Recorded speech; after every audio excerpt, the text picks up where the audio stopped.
Assalamu alaikum viewers, this is Sarfraz Karni from Pegam Haq. Today we are joined by brother Maverick X from UK. Assalamu alaikum brother, how are you? Wa alaikum salam wa rahmatullahi Assalamu wa barakatuh. alaikum. And Hina How are is you guys? our show today. Brother Maverick, we are going to talk about very important issue we have about Siam in Quran. And I have seen some of your lectures and videos. Before we go to that important topic, I want you to please share your journey coming to Quran with our viewers. Thank you. Well, my journey, uh, my journey is slightly tricky because I've always been a quote unquote Quran only without knowing such a thing existed. And the reason I'm saying that is basically I was first introduced to the Quran as a child. I did not go through any other teachings before I was introduced to the Quran. So when I was introduced to the Quran, I was told that this is allegedly the word of God brought to us by an individual who claimed to be the messenger of God. Now, in order for me to ascertain the validity of that claim, all I can do is read the actual book. Right. So to cut the long story short, I've read the Quran numerous times and I have been utterly convinced by it. MashaAllah. So since I've been utterly convinced by the Quran, as I grew older, I was introduced to something called hadiths. Now, the way it was introduced to me was that it was merely history. Right. Now, there's not really much argument that can be had over history because history is potentially true, potentially false. There is no way of verifying it. It is merely the narrative of some. And again, it has no bearing on the message. So therefore, I didn't have an issue with it. So I went on with my life, and as I got older, quite recently, actually, to be honest with you, I was introduced to the notion that it is supposed to be taken as some form of revelation. So I didn't even know such a thing existed. So when I was told that it is to be taken as some form of revelation, I was taken aback because that is not what the Quran says. On the contrary, the Quran says the very opposite. In fact, the Quran says that it's fully detailed, complete, etc. Right. So I was taken aback by that. I was also taken aback by this notion of scholars. I was really taken aback by that. And what really surprised me was how normal people took the notion of scholars in Islam. Because what I remember very clearly, which was one of the biggest fears that I had, was that the Quran constantly talked about people simply just following the claims of people without verifying it themselves. Right.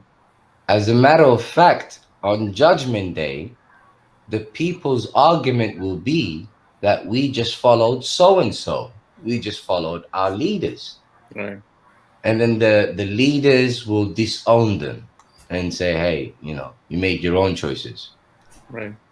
The third thing I remember is that the Jews and the Christians, the people that literally made them go astray, were the people who classified themselves as scholars and priests, etc. And never spoke about this idea of men exalting themselves as some sort of representatives of the deen, other than the prophets and the messengers, that is, in a good light. Right. So I was like, how, who made these scholars? And what makes you think you can trust these guys? So I was really, really surprised because it was as though everything the Quran that the Quran taught me, I'm now being taught something that's almost contrary to what the Quran teaches. So I was confused. Mm. To cut the long story short, I gave it the benefit of the doubt. I started asking a few questions. And when I started asking a few questions, what I realized were people would do what the Quran says that the Jewish rabbis and the Christian priests used to do, which is simply take words out of its context. Chapter 4:46, for example, and I can give you a few other verses that says that.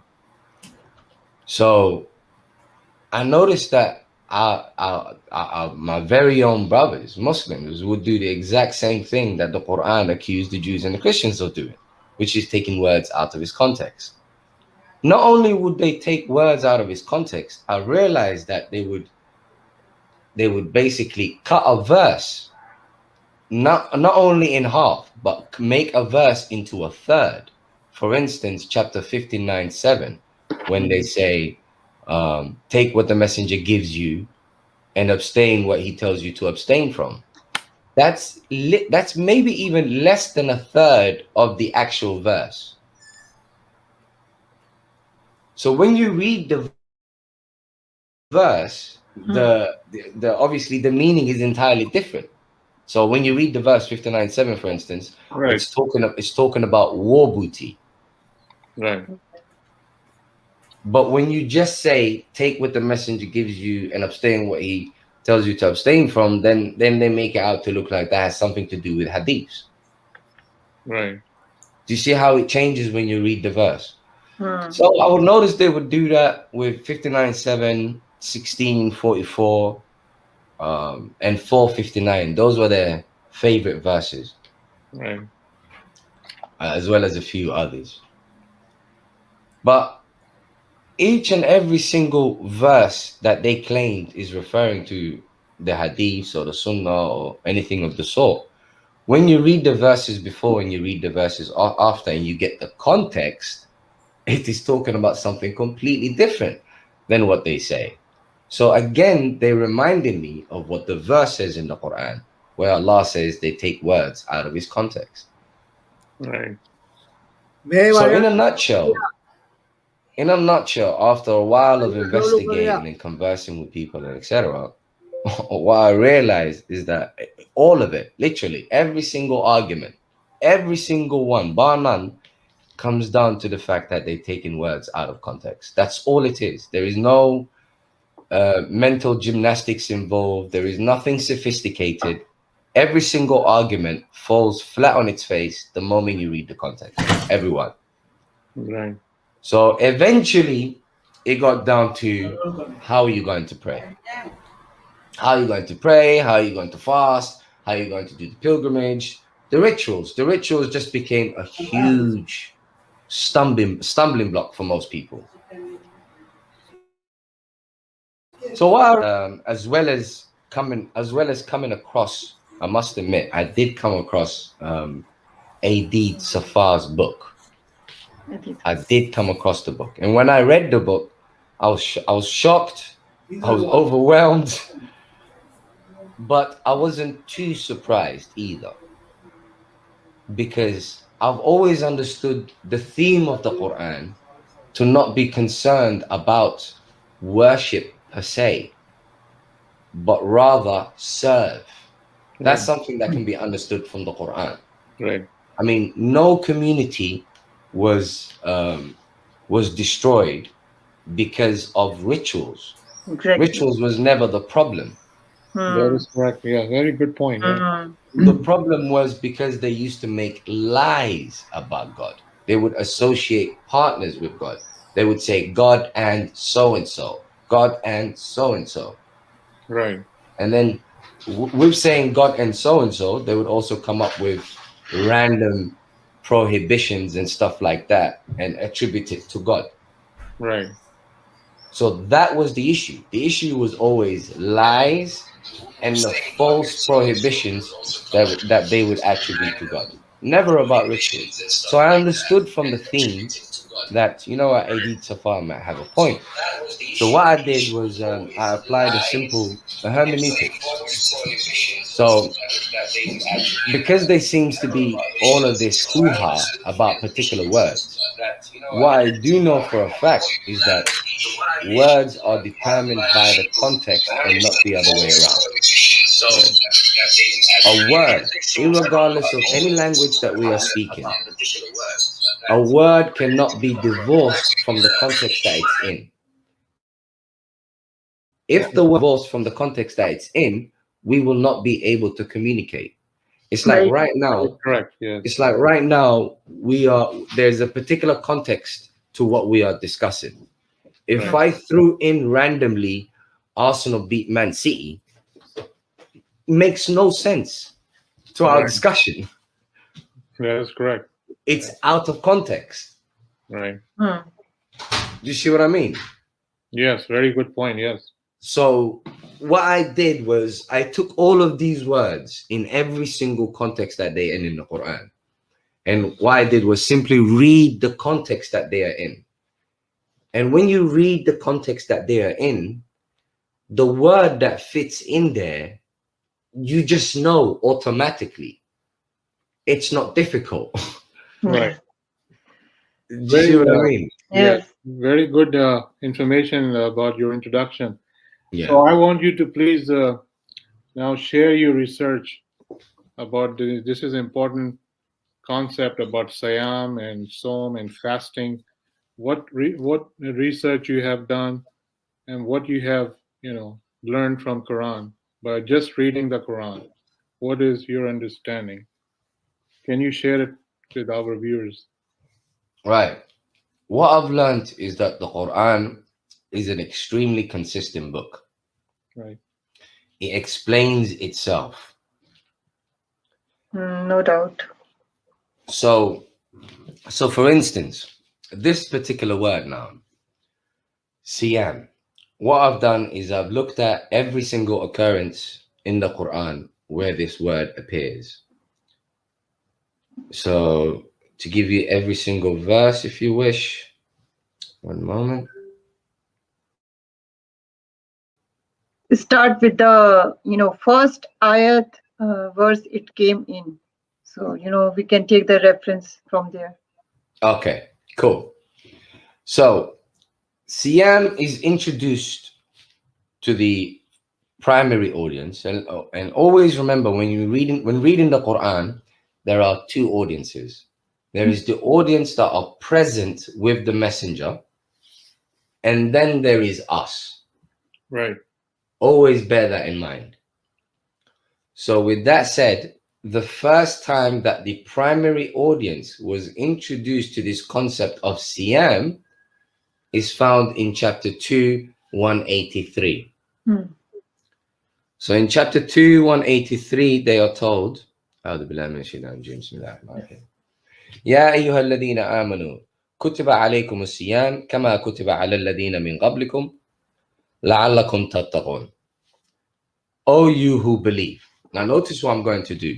I'm going to leave Siyam untranslated and get you guys to focus on the context, and it will make itself clear. Sure.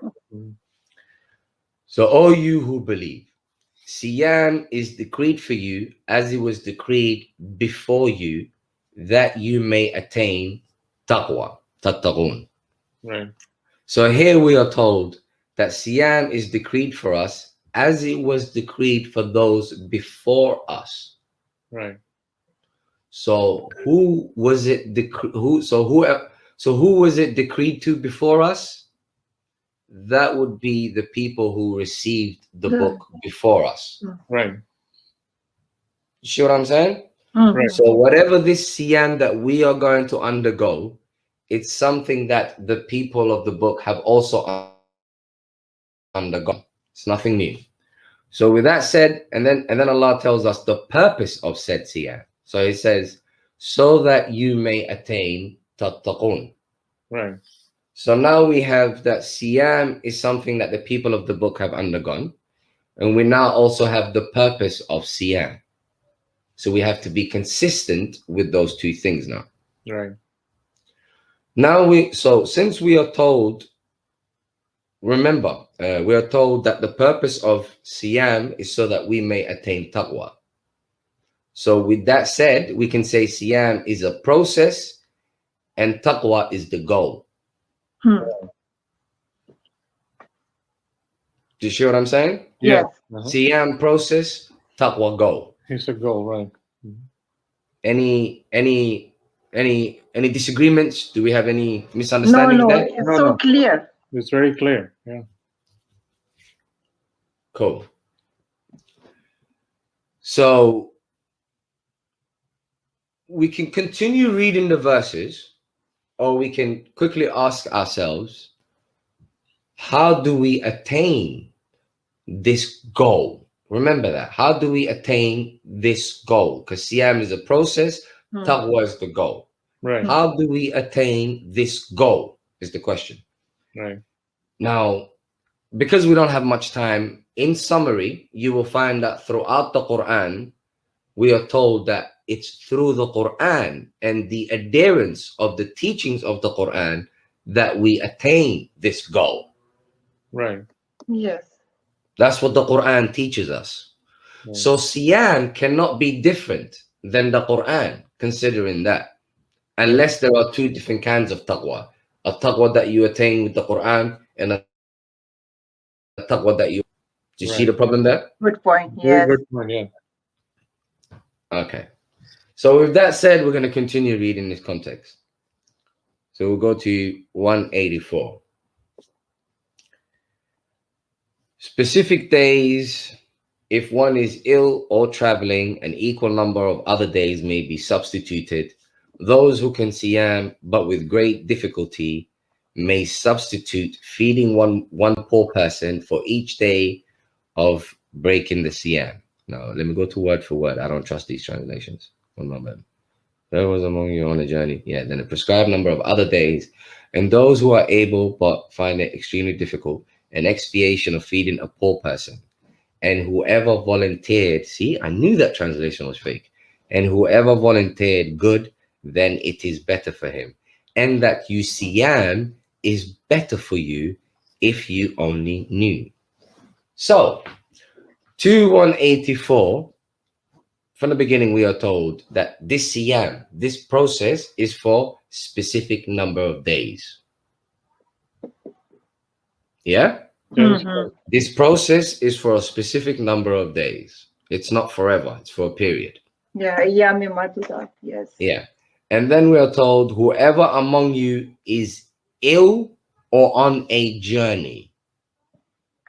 Whoever among you is ill or on a journey, then a prescribed number of other days. So whoever is ill or on a journey cannot do this siyam because they are ill or on a journey. So they're not present. Right. If you're ill, are you present? If you are ill, you're not present. yeah, if you are ill, are you present? No, Present. in certain occasion, you won't like, Exactly, if you are, because you're ill. So you're yeah, talking you about are like ill. occasion or something going on, that event or whatever. Yes. Well, now I'm going to show you the other one as well and show you the similarity. Or on a journey. If you're on a journey, clearly you're not present, right? Because you're on a journey. That is correct. You're traveling. You're not there. Exactly. So God says you get to make up the days that you've missed. You get to make them up. Do you see it? That is right. That's clear. All right. So, and then we're told whoever can do it but find it difficult, they get an expiation of feeding a poor person. So they can do the siyam, but it's difficult. Right. Then they get excused if they feed a poor person. That is right. But there's a but here. And then it says, feed a poor person, and whatever extra that you do is good for you. Yeah? Whatever extra that you do is good for you.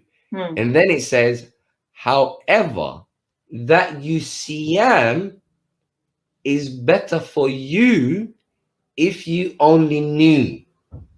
Right.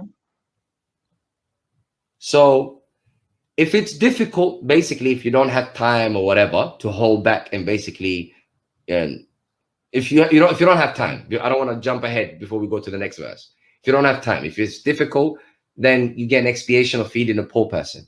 However, God says Siyam is better for you. So Right. the purpose of Siyam is to get you to feed poor people and to do good, but it is better for you to do Siyam so you actually learn the purpose and everything. Do you see what I Right. mean? Right. Hmm. All right. So with that said, we go to the next verse. So Siam is feeding the poor is the secondary thing. If Is you there you go. So Siam is primary, feeding the poor is the goal again. oh yeah. Because what is the goal of faith? The goal of faith, you can't have faith if it doesn't result in action. Mm-hmm. Do you see what I mean? The action of faith is the good that you do. So it's the goal basically. Faith, goal is the good deed. All right. Hmm. Now, so 185, the next verse clarifies what Siyam is. So now we know that this is Siyam is a process. We know that this process is for a period of time. We know that the purpose of this process is to reach taqwa, which is the goal. And we know that those who are sick or on a journey, they get to make up other days to do this process. Are you guys with me so far? Right. Mm-hmm. Okay. So we know what the process is. We know what the goal is. Now we're going to know what is used for the process to achieve the goal. Right. Do you see my point there? Right. Yes. So Siyam is a process, taqwa is a goal. Now the question is, what is the tool Two. that Right. connects the two? Mm-hmm. Yeah? That is right. Okay, so now we're going to get the tool. شهر رمضان الذي أنزل فيه القرآن. In the new moon of Ramadan is that in which the Quran was revealed. So now what we have is a phenomena. The very definition of a phenomena. Because we have an event and we have something huge happening, namely the coming down of the very word of God. Right. Are you guys with me so far? So you said Shehru means new moon? Shahru means new moon. Okay. It's a specific period. Okay. Because let me give you the alternative, Hina. Mm-hmm. The alternative, if you say a month, then the whole Quran came down within that month. No, that's not possible. But that's what it would have to be if you say a month. Mm-hmm. Because you're saying in the month of Ramadan Mm. is that in which the Quran was revealed. So there's no avoiding the fact that the Quran must be revealed Yes. entirely in that month. Mm.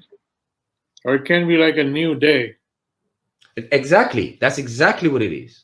It's a new day. And furthermore, it's the very definition of a new day or a new dawn. Because if you think about New it, dawn. if the Quran is being revealed, how much more of a new day can it get than that? Right. You see what I mean? Right. Mm. Right. So now we're told about an extraordinary event, namely the revealing of the Quran. Mm. And then we're going to be told what this Quran is. So we're told, Hudan linnas وبينات من الهدى والفرقان. So we're told a guidance for the people and clear proofs of guidance and the criterion. Yes. So now we're told what this Quran is. So we're told about a phenomena, and then we're told what this phenomena is now. So notice we have process, goal, phenomena, and what this phenomena is. It's a guidance for people. Yes. Notice process, goal, phenomena, and what this phenomena is. And then now we're going to be told what to do with this phenomena. So we're being told everything. Watch this. So Allah says, whoever, so let me give the Arabic first. فَمَنْ شَهِدَ مِنْكُمُ الشَّهْرَ فَلْيَصُمْ. So whoever witnesses this new moon shall siyam. So now God clearly tells us whoever witnesses this event shall do the process. Okay. Right. Here See that? again, the Shahar word came again, like the Yes. new moon. Yes. So do you witness a month or do you witness an event? It's an event. An event. Do you see what I'm saying? Yes. So notice what happened here. So now we're told whoever witnessed this event shall siyam therein. So whoever witnessed this event shall undergo the process. Remember, siyam was a process to reach a goal. So now Yes. we are told how to reach that goal, because whoever witnesses this event shall do the process, basically, shall siyam. So you're saying that that event is that the only one-time event when it There happened? is no avoiding that. The Quran started to come down at a particular moment in time. Okay. And there was an audience at that particular moment in time. And that audience, upon the receipt of the Quran, they would have to undergo a process with Alright. with said Quran. And the purpose of said Quran be taqwa. How do we avoid all of that? So, Yes. for example, let it make it clear. Yeah. So let's say, for example, the event happened in 2001 or 2002. A specific time, it's a specific month it happened. So this verse is applied to that event. Those people who were present at that time. That's what you're saying. Yes, it's There is. okay. Go ahead, Hina. Yes, it's about the time period when the Quran was revealed. So it's so clear, I think. So Yeah. that is the specific time Yes. this verse. I mean, what we can do is we can remove the word Ramadan and we can remove the word Quran. Put in anything there, and there is no avoiding that it is a specific time. There's no escaping. So let's say on Saturday. So where it says in the month, let's say, in the month, let's say on Saturday. On Saturday, um, um, on Saturday, Hina took her COVID test. Okay. What's the difference? Does that mean she does it every day? Does that mean continue doing it? It's just something that happened at a particular time in history. That's true. In the month of Ramadan is that in which the Quran was revealed. I mean, can we escape the fact that the Quran was revealed at a particular time in history? Is there any avoiding that? We cannot avoid that now. Well, that's precisely what it's talking about. We can't say this verse is referring to a particular time when the Quran was revealed, yet it is addressing people that they should celebrate something for all times. Yeah, That's not where we get from here. Right. The importance of that event. That is clearly. The importance is that event and the purpose of said event. Right. So the purpose of said event is the process, namely Siyam, and the process is with the Quran because of the event, and the goal is taqwa. Process to goal. So we have process as Siyam in 2183, and we have the tool in 2185, namely the Quran, and we have the goal in 2183, namely taqwa. Right. Yeah. I mean, even if we put this argument of Siyam aside, even if we put that aside, can anyone argue that reading the Quran and doing your best to understand the Quran is a process that will, if God wills and you sincerely want to, that will lead to taqwa? Is there any avoiding that? No, it's so, like it's clear. Yeah. Does the Quran lead to taqwa? And another ayat like 2177. Yeah. There is also the criteria how to attain taqwa. Right. Indeed, indeed. Yeah. Well, speaking of that, my favorite one is actually 6:153. Yes. Okay. Mhm. So if we go to 6:153, and then I'll give you another one that sort of basically closes this entire argument. Okay. So 6:153. This is my path, a straight one. You shall follow it and do not follow any other. Notice when it says you shall follow it is single, and when it says do not follow any other paths is plural. Right. Notice that. Mhm. And then it says, lest they divert you from his path. These are his commandments to you. لَعَلَّكُمْ تَتَّقُونَ. Right. Very good Yeah, point. the commandments are literally what gives you the tattaqun, following the commandments. Only And, his and commandment, right? yeah, and another one that really closes this entire argument is chapter 6:51.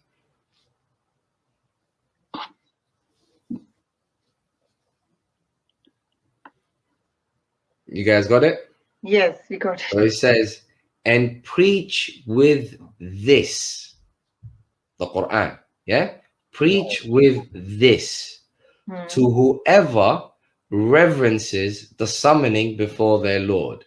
They have none beside him as a Lord and Master, nor an intercessor, Right. that they may attain yattaqun.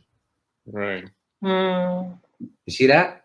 That My is So translation literally, says through God preaching fear. this Quran is how one attains taqwa. right. It's very clear. Literally says that. So what we're gonna have to have now is we're gonna have to have two different kinds of taqwa. A taqwa that one attains with the Quran, and a taqwa that one attains through I don't know. What other way is there to attain the taqwa? Yes. If we keep the Siam word is still there, so we don't know what that is. Like, yeah. Yeah, We but don't. you're gonna go to the next word after that. Okay.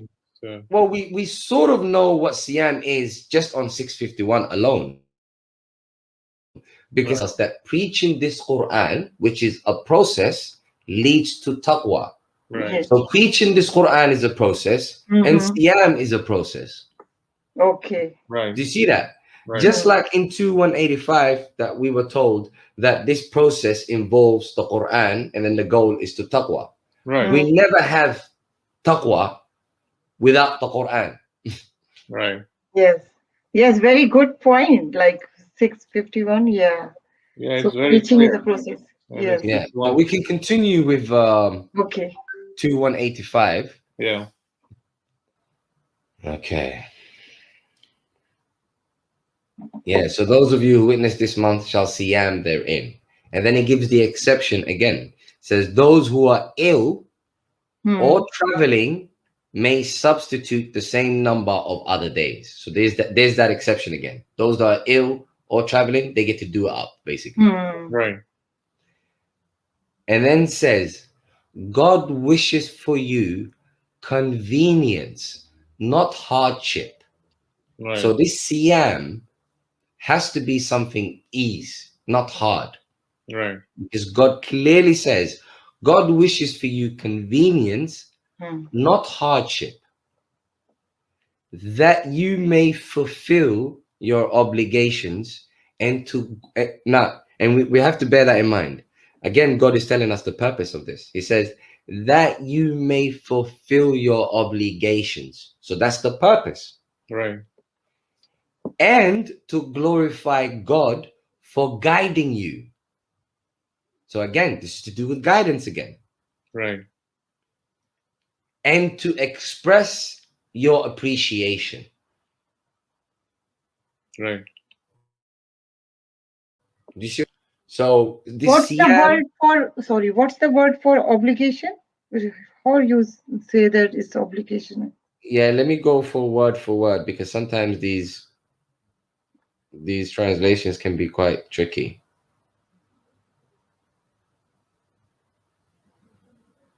Yuridullahu bikumul. Yeah, you're right. Yuridullahu bikum al-asr. Yeah, he intends for you not hardship, so that you may complete the prescribed period. Nothing to do with obligation. Well spotted. Okay. Okay. Well spotted, you know. All right. Okay. Well spotted. Do you see the tricks they play? Hmm. Well spotted. So Mm. yeah, so basically it's again talking about the period that this process is going to be for. Hmm. So what we have here, again, summary, we have a process, we have the tool that is used for this process, namely the Quran, we have the goal, which is taqwa, and then here God tells us that all of this is so that we can complete the period and not to cause us hardship, and so that we may glorify God and for guiding us, and that we may show appreciation. How do you show appreciation other than following his guidance? Right. Mm-hmm. You see what I mean? Mm-hmm. So if we continue with the next verse, and when my servants asks you about me, I am always near. I answer their prayers when they pray to me. So let them respond to me and let them believe in me, so that they may be rightly guided. So Right. there's a few things in this verse that I'd like to. Mm-hmm. Number one, God says, when my servants ask you about me, then indeed I am near. I respond to the prayers of the caller when he calls me. That would clearly contradict the idea that there are particular times in a day that you pray to God, because God clearly says anytime. Yes, another point. Good, very good point. Yes, He it's clear. clearly says anytime I am here. I Mm. respond to the caller when he prays to me. Mm. God says that, not me. Yeah? Mm. And then another interesting point is that he says, so let them respond to me and let them believe in me. Right. So how do they respond to Allah? And how do they show that they believe in Allah? By accepting the Quran. That is correct. Yes. Yeah. Do you see how it's connected? It Mm. never goes off topic. Mm. This is still the Quran talking. God talking in the Quran. Do you see what I mean? Right. Mm-hmm.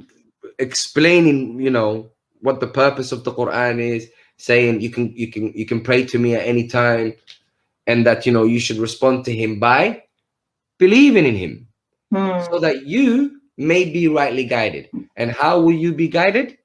By following the Quran. Quran. And believing in all the revelations in Quran. Yes. Yes. Even that is following the Quran, because it's the Quran that tells you to do so. Right. Mm. Yes. Do you see what I mean? Yes. So from 2183 to 2186, we are still discussing process and the goal, which is taqwa. Right. Mm. Yeah? And 2186, now we're discussing some of the contents of the Quran. Namely, you can pray to me at any time. Yes. Mm.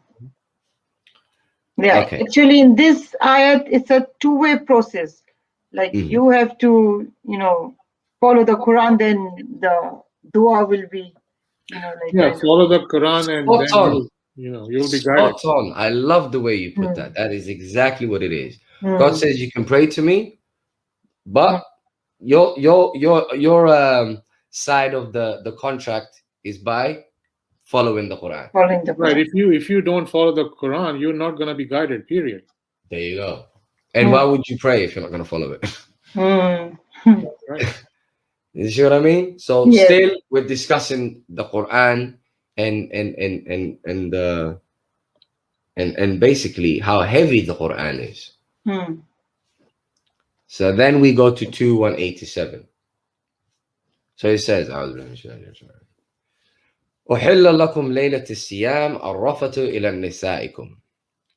So it says, permitted for you ليلة الصيام الرفث إلى نسائكم. So permitted for you in the nights of Siyam is to rafa ila nisaikum, with your wives.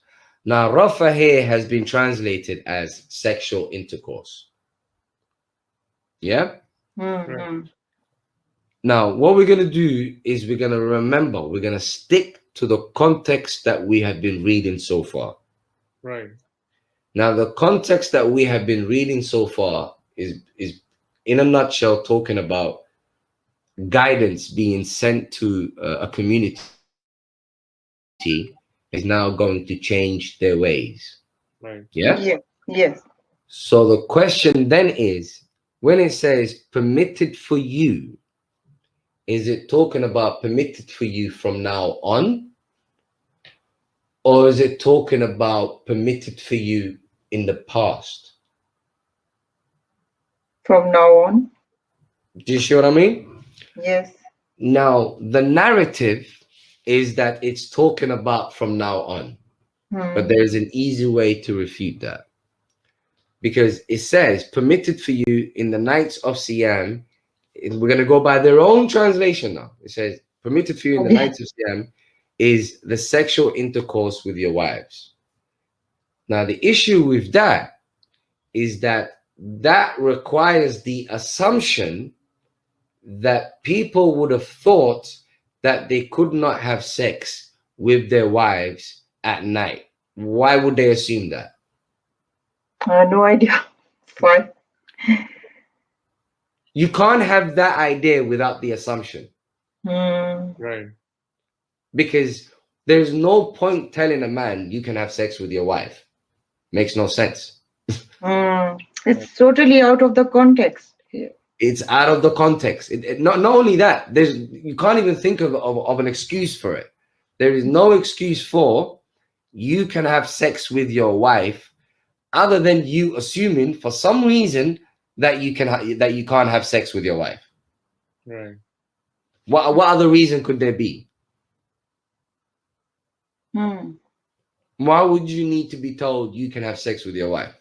Right. Yeah. Do you see what I'm saying? Right. So this is right. So that's one narrative. Yeah. Now I'm gonna. Yeah. So that's one narrative. So one narrative is it's commanding the people to have sex with their wives from now on. However, the other angle, which is just simply linguistic, if you say permitted for you in the nights of Siyam, and I'll explain the nights to you in a second. So the other alternative is that it's talking about what they used to practice. This is something they used to practice before they received the revelation. Okay.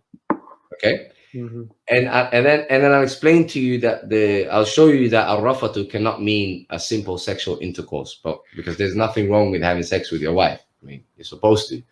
But listen to this. So what clarifies that it must be something wrong that they used to do, what clarifies that is what follows. So what follows is hunna libasun lakum wa antum libasun lahunna. Yeah, so they are garments for you and you are garments for them. Why would anyone need to be told that your wife is a garment for you and you are a garment for them unless you have forgotten that for whatever reason? Right. Yes. Do you see what I mean? It's a kind of reminder. It's a reminder. So you must have done something wrong. And here's further proof. It says, God knows that you used to betray yourselves, and then he redeemed you, and then he pardoned you. You see that? Right. So God says, God knows you used to betray yourselves. He redeemed you and he pardoned you.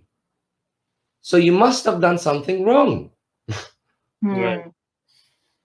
Do you see that? Is there any way of avoiding that? Would God say he's so remember, it's so garments for you and you are garments for them. God knows that you used to betray yourselves. So and now God has redeemed you and pardoned you. Hmm. Do you see how it must be you've done something wrong and Yes. now God has forgiven you? Hmm. Right. Is there any way around that? No. Yeah. Yeah?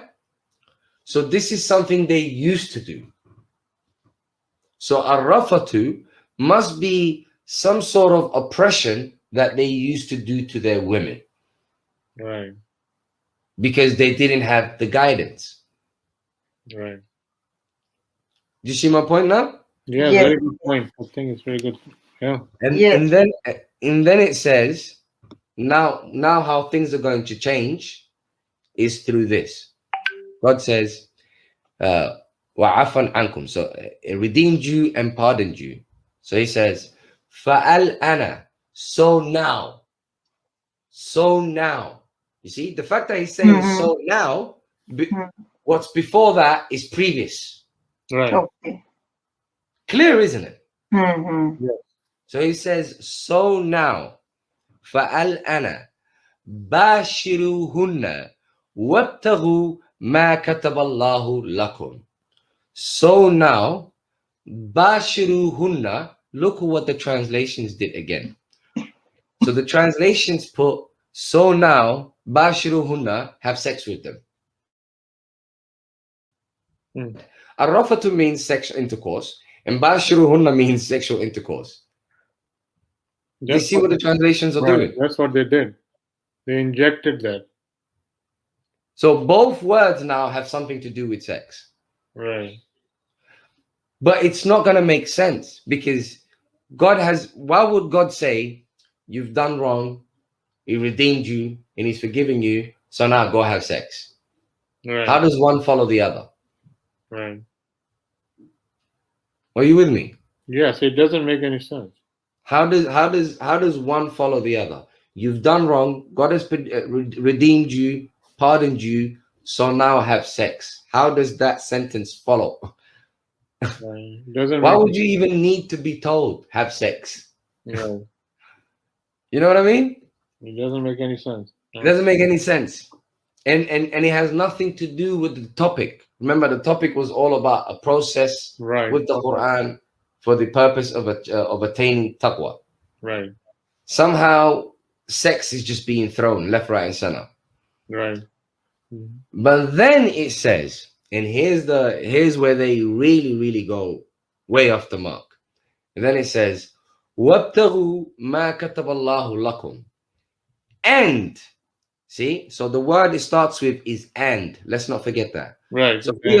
we are now led to believe that Mhm. God is saying, go have sex and seek what God has decreed for you. What has one got to do with the other? Mhm. Think about it now. So it says, Bashiruhunna. So fa'al ana. So now, Bashiruhunna. You may have sexual intercourse with them. Again, yeah? Mhm. And then it says, and wallahu lakum, and seek that which Allah has decreed for you. So what's being connected here is having sex with them and seeking what Allah has decreed for you. What has one got to do with the other? Nothing. Do you know how they explain that away?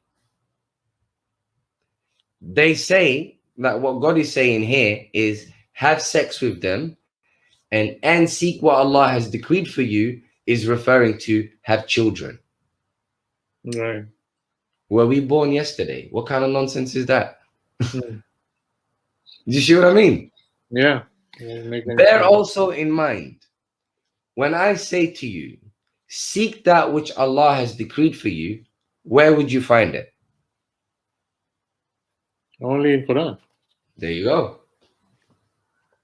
Case closed.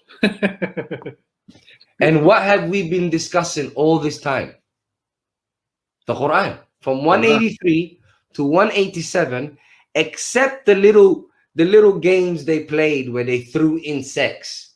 The conversation is still about the Quran. Right. Are you with me? That is correct. It's all about Where Quran. else do you seek what Allah has decreed for you? Only in Quran. On the revelation.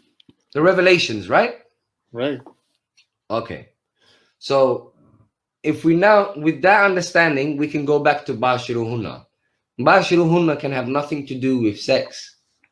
However, what it can, what, if we are consistent with the word bashar in the Quran, consistently in the Quran, it means to give good news.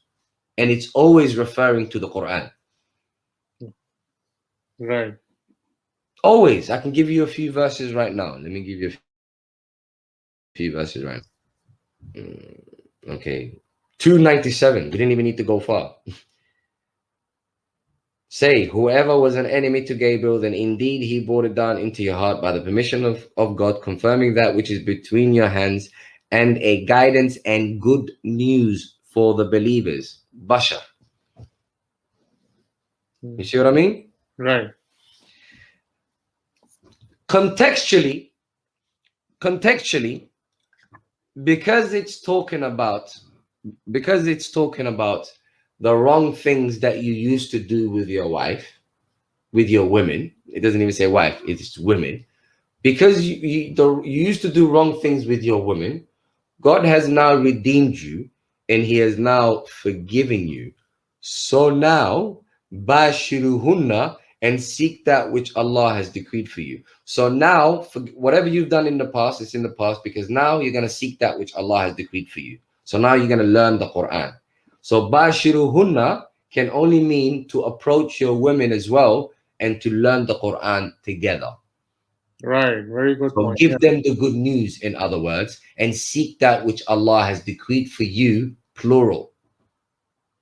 Right. And they're like you go back to them and then because they are part of you. So just Yeah, exactly. You you used have to do your wrong. right. Now you need to go back to them and seek what Allah has decreed for you, both of you. Yeah, go back to them, communicate with them, mingle with them. Yeah. Because you got to remember, the society that we are discussing is a society where it's a patriarchal society. The women are most likely at home. It is the men that are engaging with all of this. This is why the Quran is mostly addressing the men, because Right. that is the audience that are present, and then they go home and take it to their wives. You get? Brother, I think this is So very that's important. literally what it's saying. Right. You go back to When you them go and to them, basically share it with them. share with them. Very good point. Very good point. I think this is what it is. Yeah. And then to clarify further what we are saying, to clarify further what we are saying, so seek that which Allah has decreed for you, and Right. then it says, and see that the famous Yeah. word, and. Yeah. So seek that which Allah has decreed for you, and. And yeah. So now what we are being told is seek that which Allah has decreed for you and eat. What Right. has eating got to do with seeking that which Allah has decreed for you? That's a good See point. that? Nothing to They're trying to tell us, seek that which Allah has decreed for you and eat and drink. How does one follow the other? right. Yeah, if you saying eat and drink, that have nothing to do with what's going on so far. I mean, Nothing. nothing. Especially when you connect it to seeking Right. that which Allah has decreed for you. Seek that which Absolutely. Allah has decreed for you and eat and drink. How does what's the difference between me saying that and saying seek that which Allah has decreed for you and watch TV? What's the difference? Yeah. Because it doesn't fit. It doesn't fit, right. It doesn't fit. So what it could be? Well, what it could be, again, we always stay consistent with the Quran. There is no, I always tell people this, the Quran, no one needs to do the Quran. The Quran is very clear on its own. No explanation necessary. No interpretation necessary. It's so Nothing. good to hear that, like you are saying, it's easy. Normally people don't say that. Yeah. A lot of people have been bullied. Yes. They have been convinced that they cannot approach the Quran, let alone understand it. And obviously, there are a lot of people who are getting recognition for themselves, and even income for themselves by claiming that they are somewhat or somehow more learned and somehow have more Mm-hmm. insights on the Quran than others. It's just a way of exalting oneself and oppressing others. Mm. But the Quran itself, I mean, in 2185 clearly says it is a guidance for mankind,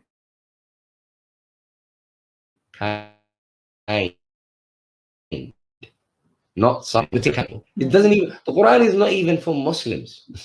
The Quran is for mankind. Mankind. It's not a religious book. It's not a sectarian book. It's Right. for Yes, true. mankind. Right. Mm. You see what I mean? Yes. So with that said, going back to Kulu and Washrabu, what we do is we simply stay consistent with the rules of the Quran. So the rules of the Quran and the rules of Arabic, and actually I just learned the other day that Mandarin is also like this, and I'm sure a lot of other languages are like that. What it is you have a word, and then the word can have several meanings that are quite synonymous with each other. And the way it's utilized depends on the context. Right. So, for instance, the word kulu and washrabu in the Quran itself is translated as consume and absorb, or eat and drink. It can be both, Okay. Okay. So depending where you put it, in what context. depending on what context you put it in. Bear in mind that if you say consume and absorb, that also includes eating and drinking. Mm-hmm. Right. So Yes. there is really no, there is no argument that can be made to insist that it must be eat and drink, and it cannot be consume and drink and consume and absorb. They are, Consume and absorb or eat and drink. Right. yes. However, the people that are arguing it must be eat and drink, they want to paint a certain narrative. And they can only do so if they insist on that translation.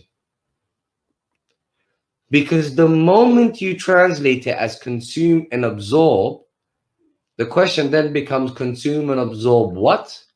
And then the answer then becomes what the context says. Hmm.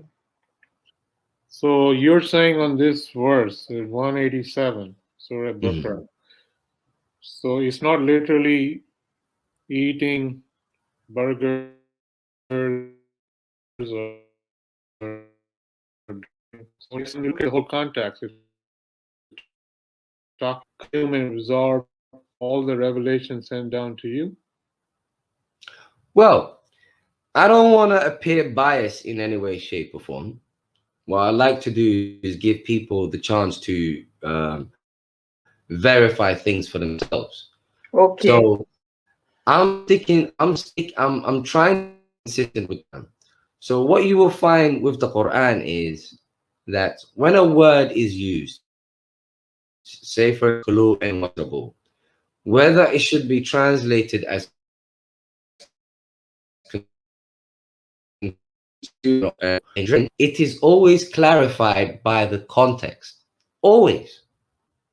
Okay. For instance, if we go to chapter 293, and when we took your covenant and we raised above you the mount, take what we gave you with strength and listen. They said, we heard and we disobeyed.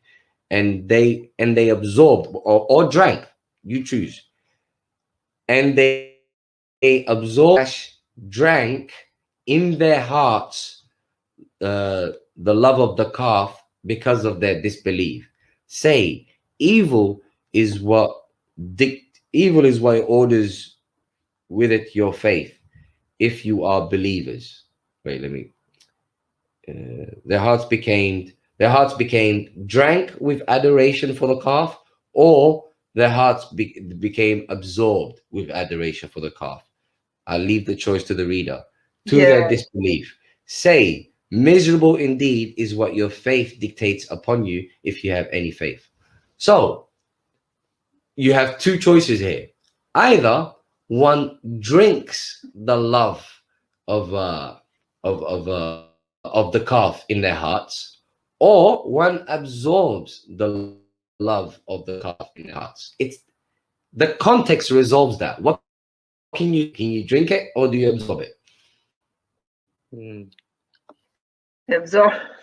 Better. Absorb is better. Nothing to do with me. Yeah, The nothing to do. context resolves that. Yes.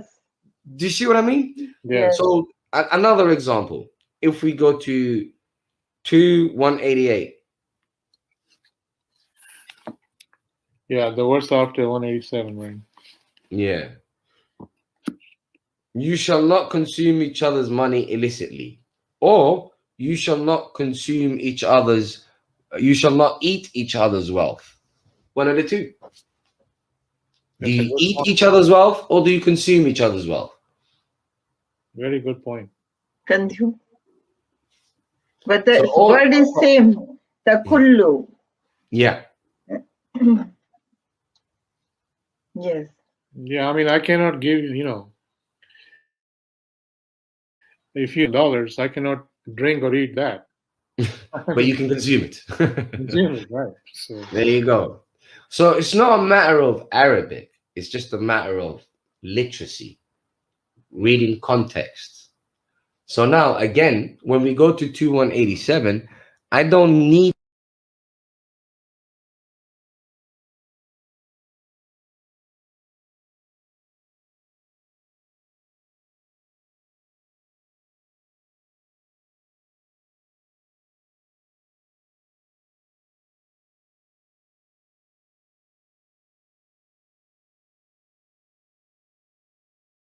you look at from going all the way back from 183. yeah. Yeah, Or even when you go forward, eat and drink what? Yes. it doesn't make any At sense. least nobody can attain taqwa from On top of abstaining. that, Yeah. on top of that, Yeah, exactly. so And you can't attain taqwa from that either. yeah, let's talk about that, Brother Maverick, which is the people who argue about that, you know, let's say if they do that, they do fasting literally, like, they don't eat or drink. What do you say about those people saying that they're doing for taqwa? You think when you read all those verses, can they establish taqwa doing that? What we can establish from all of these verses is that the verses have told us that we have the following. We have a process, namely Siyam. We have a goal, namely taqwa. We have the tool, namely the Quran. Right. And then 2187 has now told us what we are to do with the Quran, namely consume and absorb. Do you see Right. how it all goes together? Right. Hmm. Process, Quran, consume and absorb. Hmm. There is no accident here. Right. Yes. So, I mean, well, people on the other side, when they say that, like I said, my question to you is like they say, well, they're gaining taqwa, but when just literally, not eating or, drinking or not eating. But when you look at all the verses in context, Allah has telling us how you can achieve the taqwa by only trying to, understand the revelation and trying to have His guidance. That's the only way you can achieve taqwa. Is that correct? That is correct. And in fact, if we argue and say that there is an alternative way or there is another way, then automatically what we do is we equate the Quran, the very word of God, with some sort of something else. Something Whatever else. it is, whether it's a particular ritual, whether it's another book, whatever it is, if the Quran is if God is telling us to use the Quran to attain taqwa, if you Right. are telling us that you are trying to attain the same taqwa by an alternative means, then automatically either the Quran is not good enough. It's a direct competition with the Quran. That's a very good point. That's not, like, is that possible? Like, And what is that? It's a direct competition with the Yeah. Quran. Unless they say it's not taqwa they're trying to attain, but taqwa 2.0. You know what I mean? Like another level of taqwa, Like another version. Yeah. like another version of something. Yes. Let's continue the ayat because there are more things to discuss. Yes, indeed. Mm. 287. We'll go back there. Yeah, there's another thing they do here that I'm going to clarify. So we have consume and absorb. Mhm. Consume and absorb until. So this consuming and absorption is until it becomes clear to you the white thread from the black thread of dawn. Before I move on from that, what they like to do is they like to change white and black to day and night. Yes. Right. It's very common. Again, that is basically overriding the Quran. God does not need anyone's help. He knows the words that he's using. Mhm. He specifically chose white and black, not night and day. Mm. Okay, so there's no word as a night. Nope, it's black and white, white and black. White and black, black and white. Yeah. And to explain what the white and black is, it's very easy because God says what? Consume and absorb until the white thread is clear from the black thread of dawn. Before I clarify dawn, let me clarify white thread from the black thread. It is no different to saying until it becomes black and white to you, until it becomes clear. It is, it's clear to you. Yeah. So basically, consume and absorb until it becomes Till it's clear. clear to you. Yeah. White and black is a very common universal saying for literally saying until it becomes clear. Right. Yeah. A very good point. Yes. And it has the connection with Al Furqan also, like, the criterion. 100%. Yeah. But that's the whole point. The point is you consume and absorb the Quran until it becomes clear. When it becomes clear is when you understand the criterion. It's not clear if you haven't got the criterion. You can't have criterion without clarity. And you can't have clarity and not the criterion. Do you see? The two go hand in hand. Now I'm going to explain to you of dawn. And you already explained that, actually. Remember earlier on, Pegam, when you said that that the coming down of the Quran is a new day. Right. Yes, that's Shahrul Ramzan. Yes. Yeah. So when he says of dawn, that is precisely what it's referring to, because the Quran it's the new day. So consume and absorb until it becomes clear to you the new day, basically the new ways.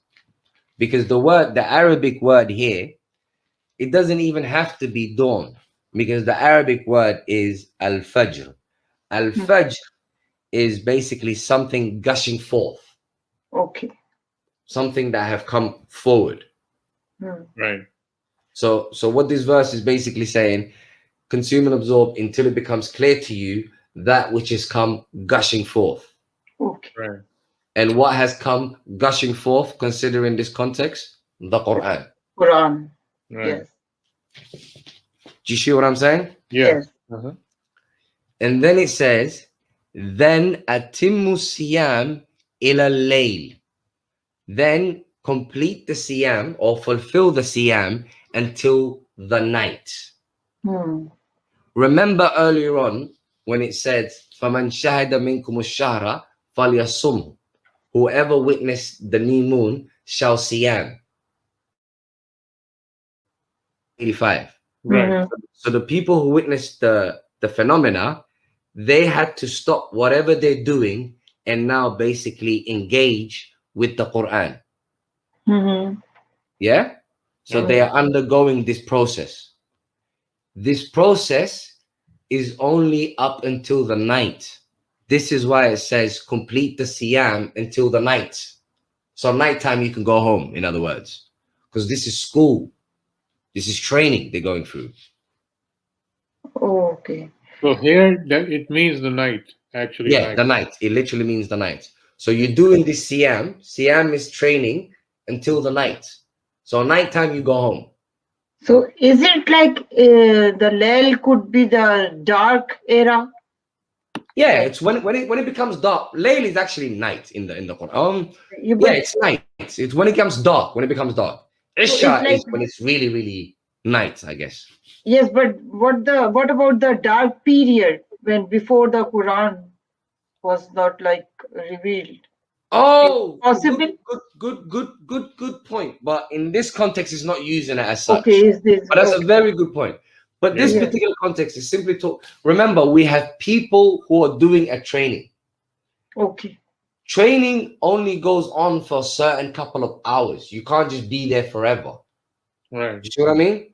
All So, right. so Okay. this verse is simply saying, and then siyam until the night. So you're doing this consuming and absorbing and doing this siyam with the Quran and everything until the night.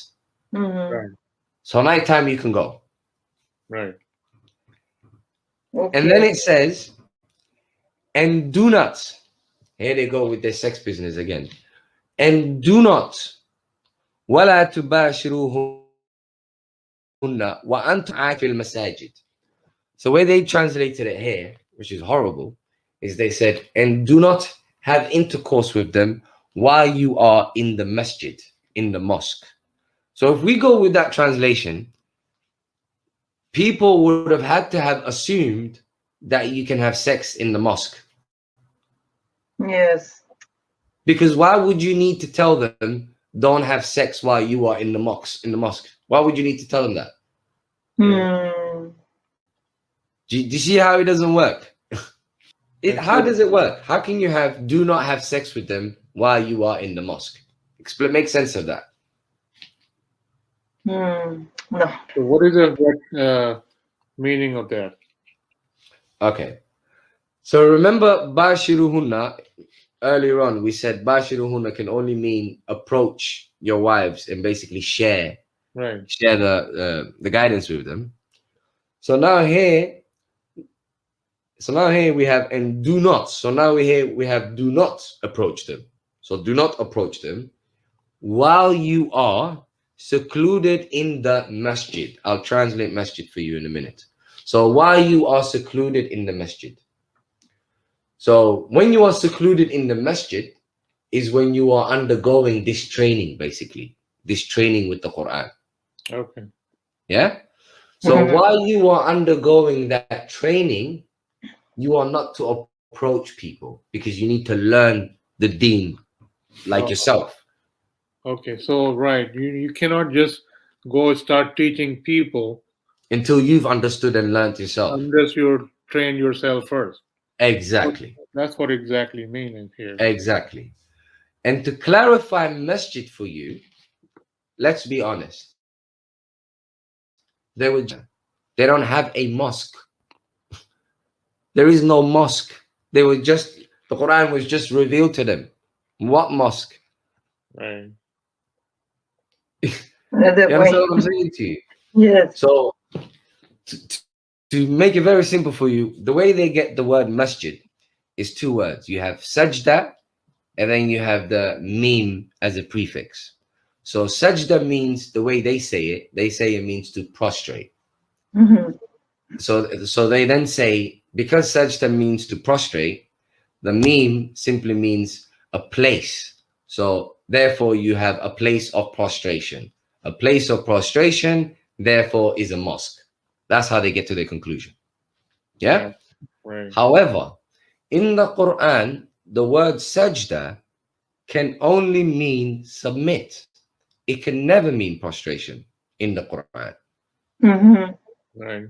So since the word sajda means submit in the Quran, and the meme makes it a place, what we have is a place of submission and not a mosque. Okay. And the place of submission is simply the territory where the Prophet is, where he's disseminating the Quran that has just been revealed to him. Okay. Because that territory is now a place where people are submitting.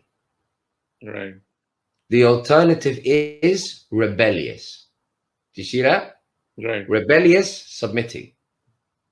This particular place is a submitting place.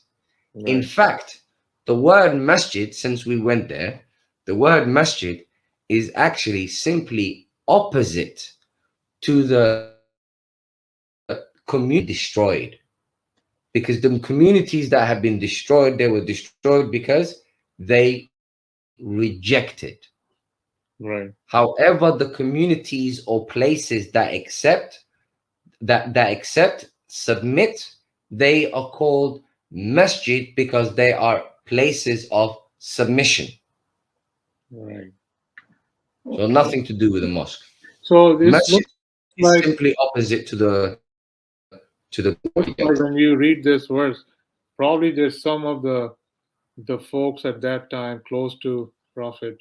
They're doing the training in the nights also, and like, and they're saying that while you're in training, like I would say, hardcore training going on, and then Allah was saying that while you're in training, do not approach them. Do not approach doesn't mean that approaching your, you know, significant other is approaching anybody. Like Yes, start teaching somebody else without any knowledge. I think that's absolutely. not like approaching. It doesn't mean approaching your wives there. Absolutely. Spot on.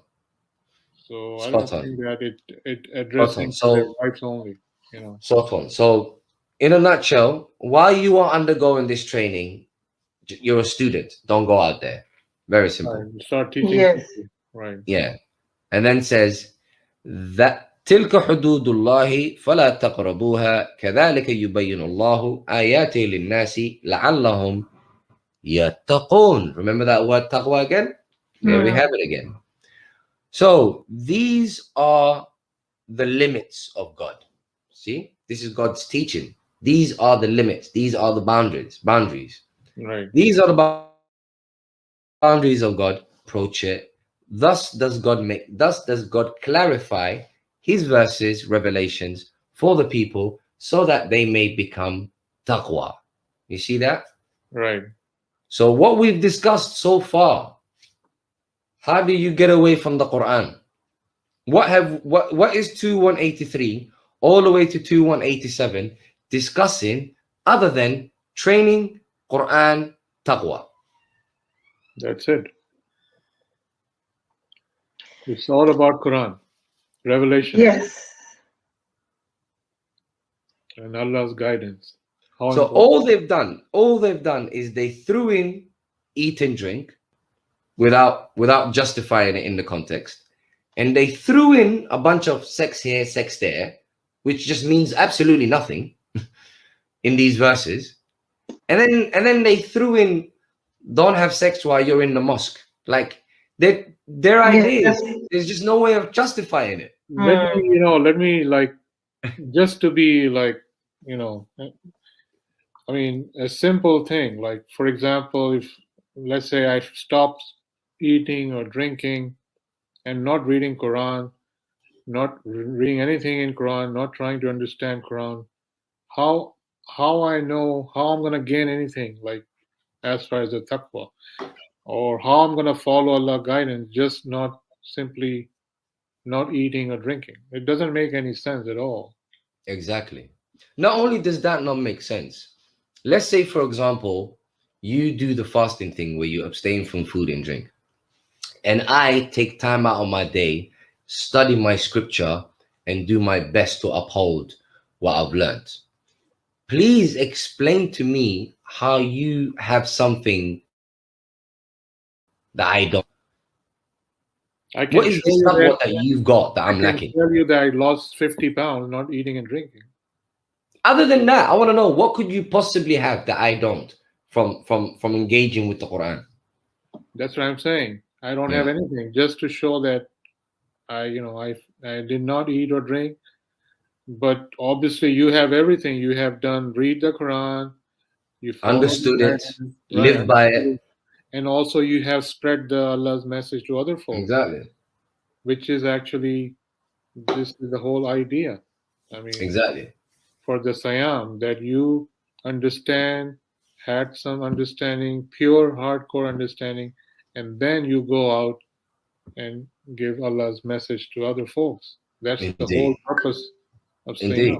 Yeah. Indeed. Yes. The other thing is there could never be any conflict in Quran. And the word you use, the goal.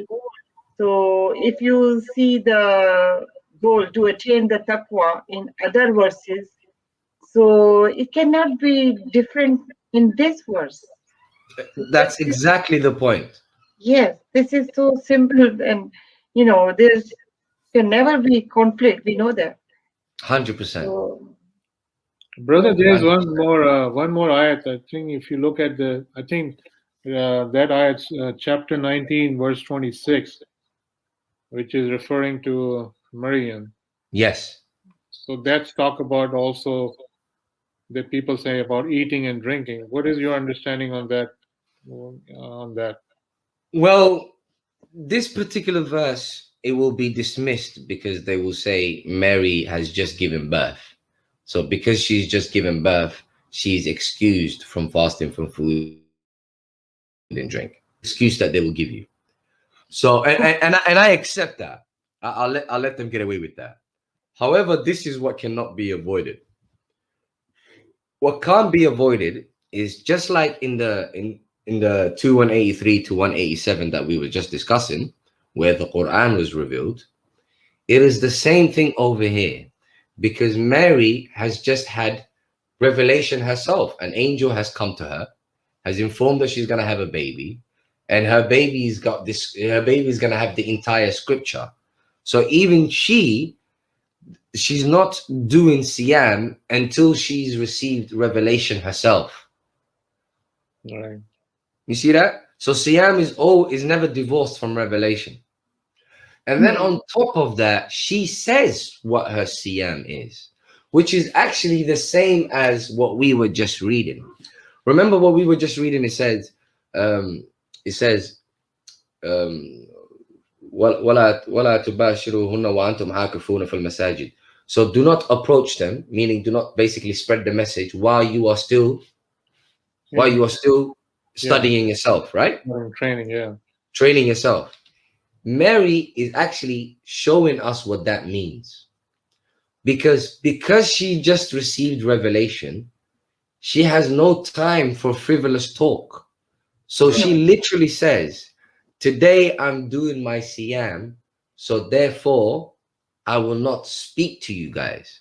so she's also trying to consume and absorb the revelation. Is that right? Yes, that's precisely why. Literally, just like it said in the 187, that while you are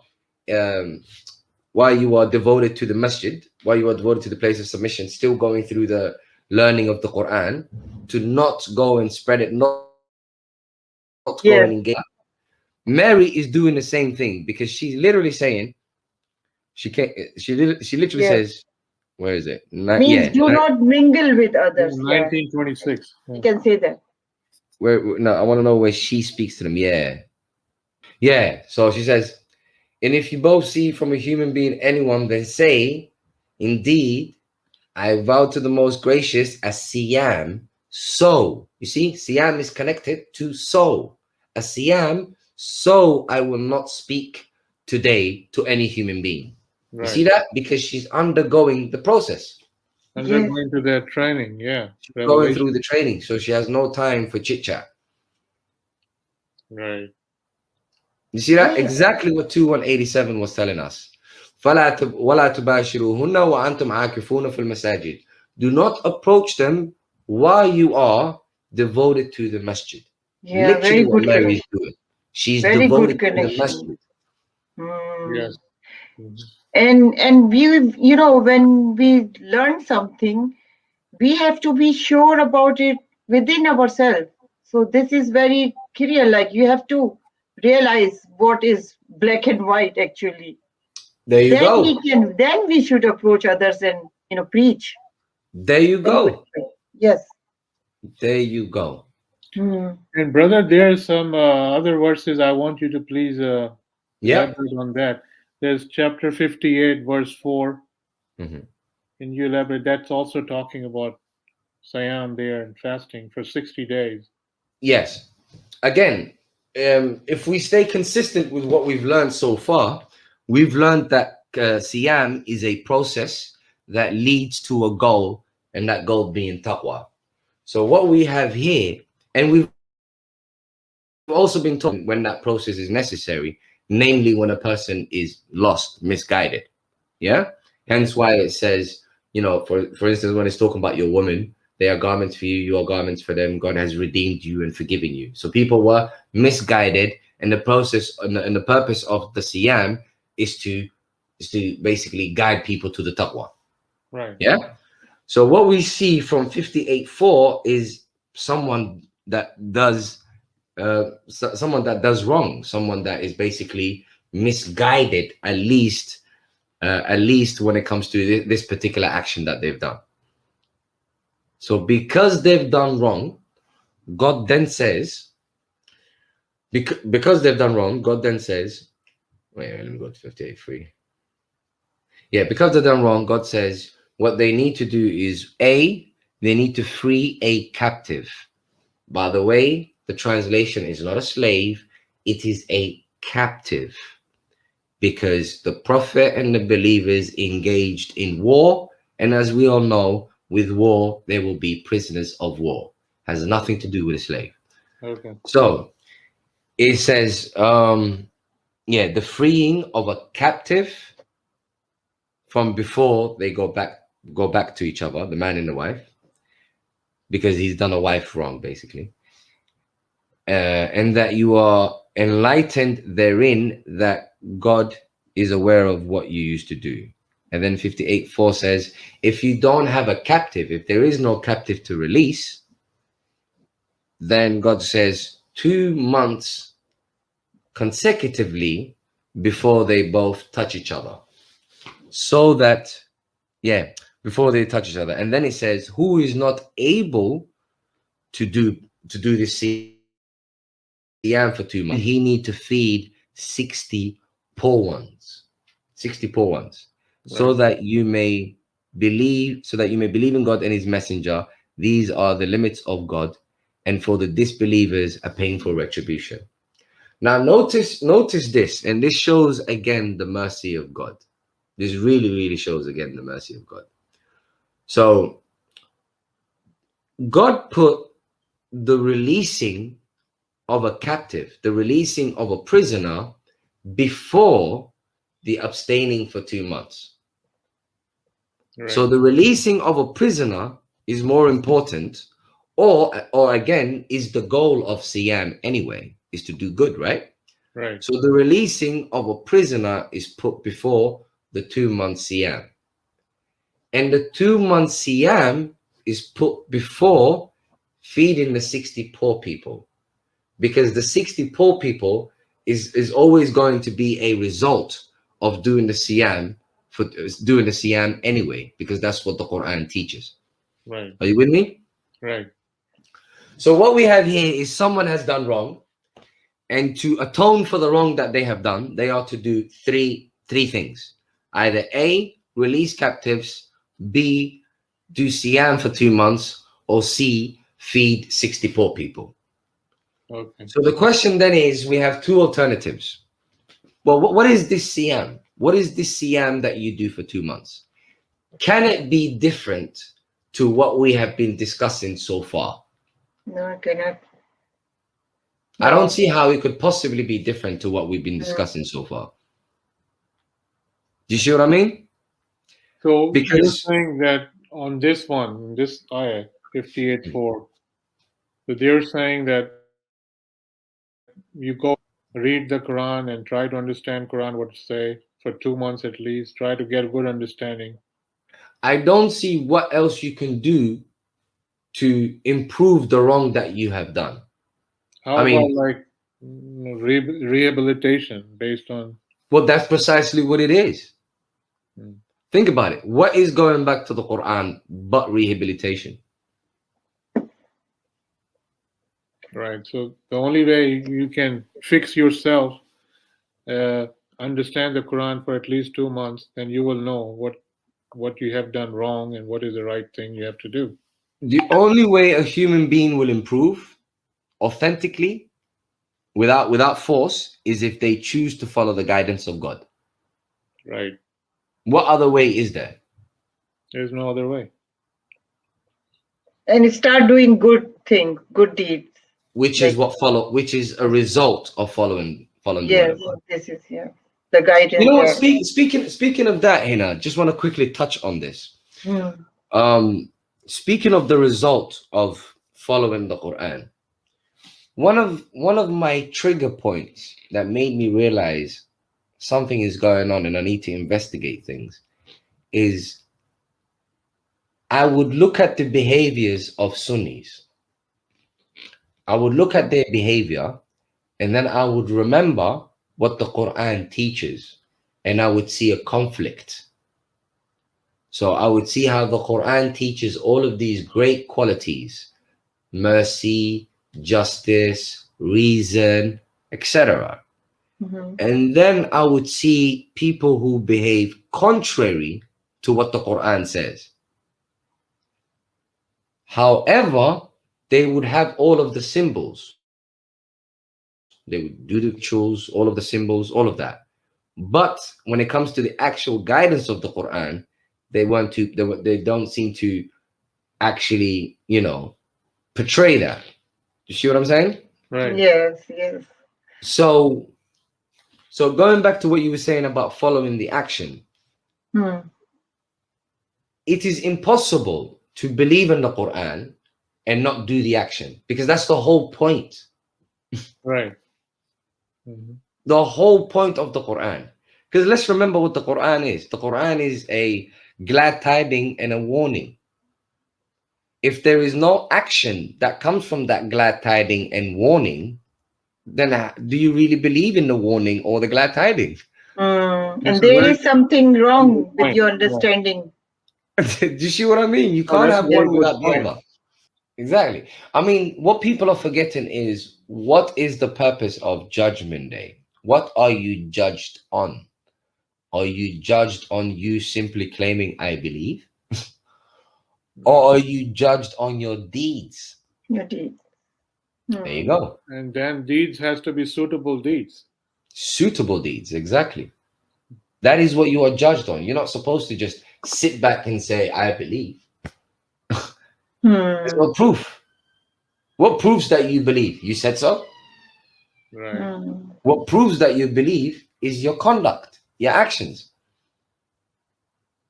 Yeah, that's a very good point, brother. This is very important, I think. And there's another ayat also, chapter 4, verse 92, Yes. which is Surah Which is the Nisa. same thing again. We have someone who's basically killed someone innocent, Right. someone who is not a threat to them. And because they have done that, again, the same thing. The first option, the first condition is to free a captive. And if there is no captive, a minute. Yeah, if there is no captive, then again, Siam for 2 months. And is there a third one with this? Yeah, there is no. No, just This yeah. look how beautiful the Quran is. Look on let me explain what we just noticed here.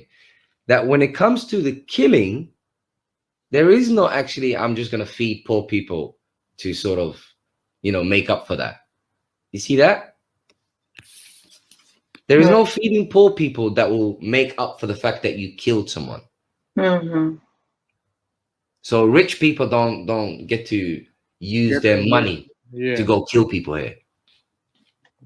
Do you see that? But they have to, the free the captive.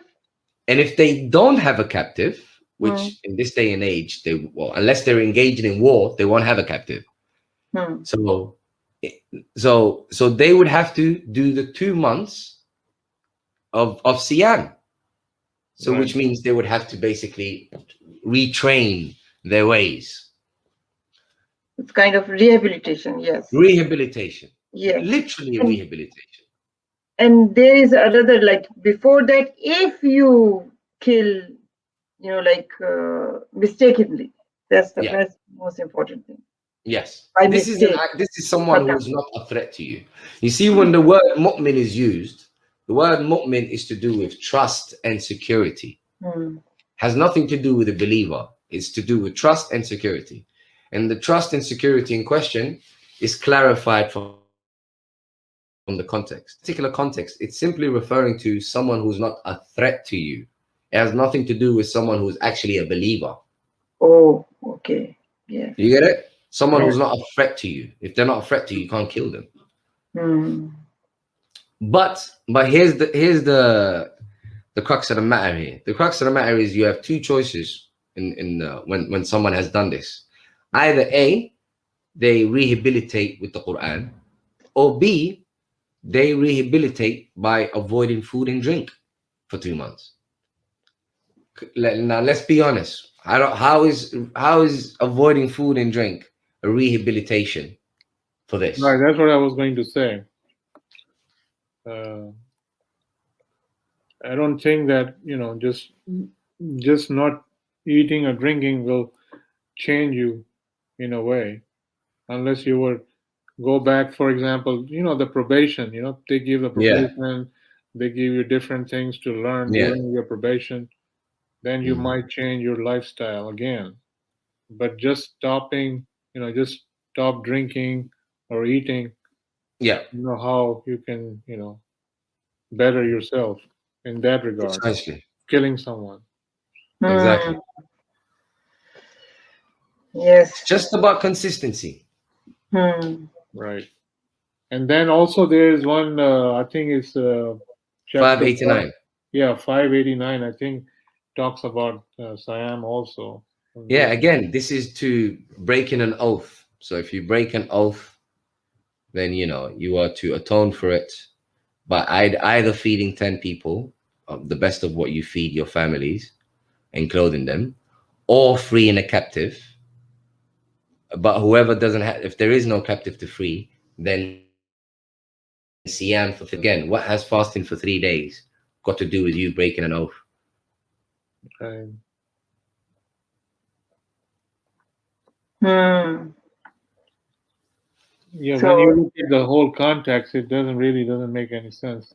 No. However, if I break an oath and for 3 days I concentrate on the Quran, then basically I will be chastised if I'm really a Muslim to basically do better.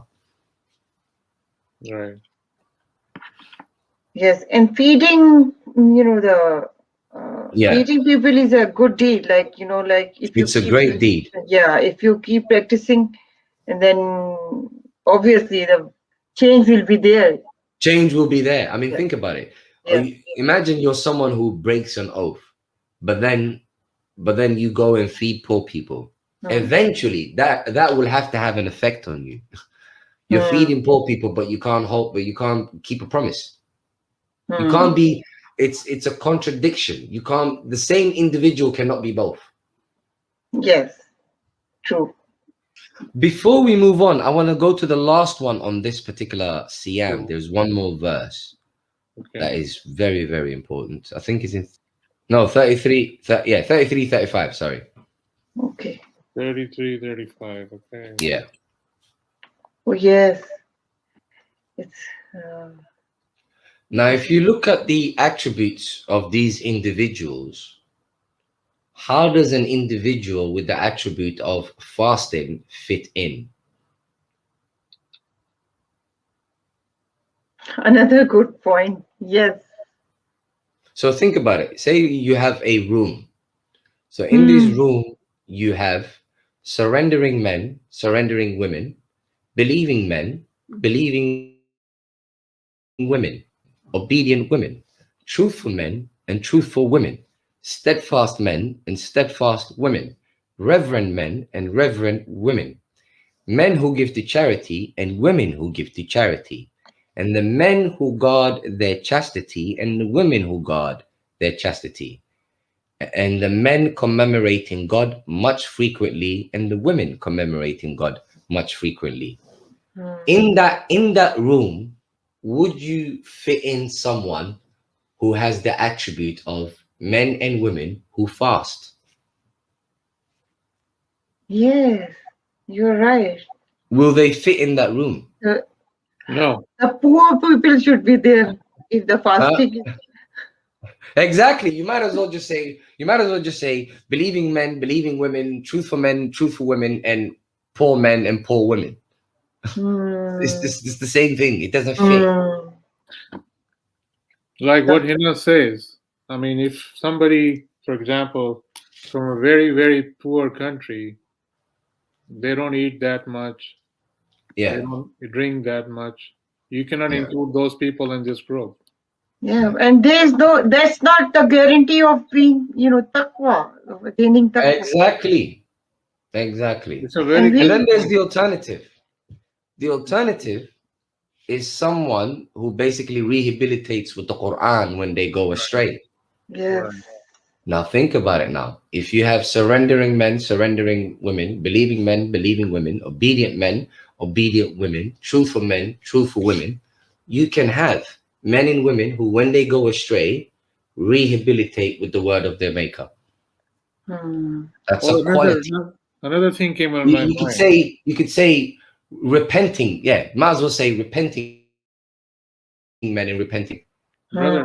because Another that's thing why came they on my mind. rehabilitate with the Quran. that's why we have. You know what? I was thinking about something like people in the West. They diet too much. They Yes. exercise and diet. Yep. For example, in this group, somebody's, oh, okay, I go to work in the morning, from morning to evening, I don't eat. So you have to put me in that group because Oh, 100%. 100%. how There you are gonna put plenty that people who don't person eat throughout the day. They only eat at right night. in the yeah? He don't eat. I want the part of this group. Include me in Uh, that group. Absolutely. Yeah, Absolutely. this is very, good point. This is a good point, Being brother. being Very good point. hungry and, like doing fasting has nothing to do with this group. No, Exactly. that's what I'm saying. Hmm. I am the person who do jogging, exercise from morning, go to work. I don't eat anything, and come back home and then I eat. I want a part of this group. You're gonna include me on this group? You would have to if people want to continue that translation. If you agree with the argument on the other side Yeah. that eating and drinking is fast, Yeah. Hmm. then you have to include those folks. Absolutely. Absolutely. Yes, There's no way Very, around that. very good point, brother. This Yeah. very ayat is good very point. powerful. Yeah. But God is not bothered by traditions in the Quran. He's not yeah. bothered by that at all. Hmm. No, He judges tangible actions. I Yes. think you have connected all the dots, brother Maverick. It's very good research. And notice I didn't give any translation. We Right. just stuck with the context. That's all we did. Very, very good research. Very good. There Like is your one first. more that we have to do. It's going to be Sure. quite tricky, Okay. but we can't. It's the last one with Uh-huh. Siam, Mhm. sort of closes the case. But this one, we're going to have to translate a few words here, but we'll deal with it all. Are you guys ready? Go ahead. Okay. Which verse is that? 595. The killing. Yes. So to understand 595, maybe we need the context. So if you go to the verse before 594, Okay. so we get a context.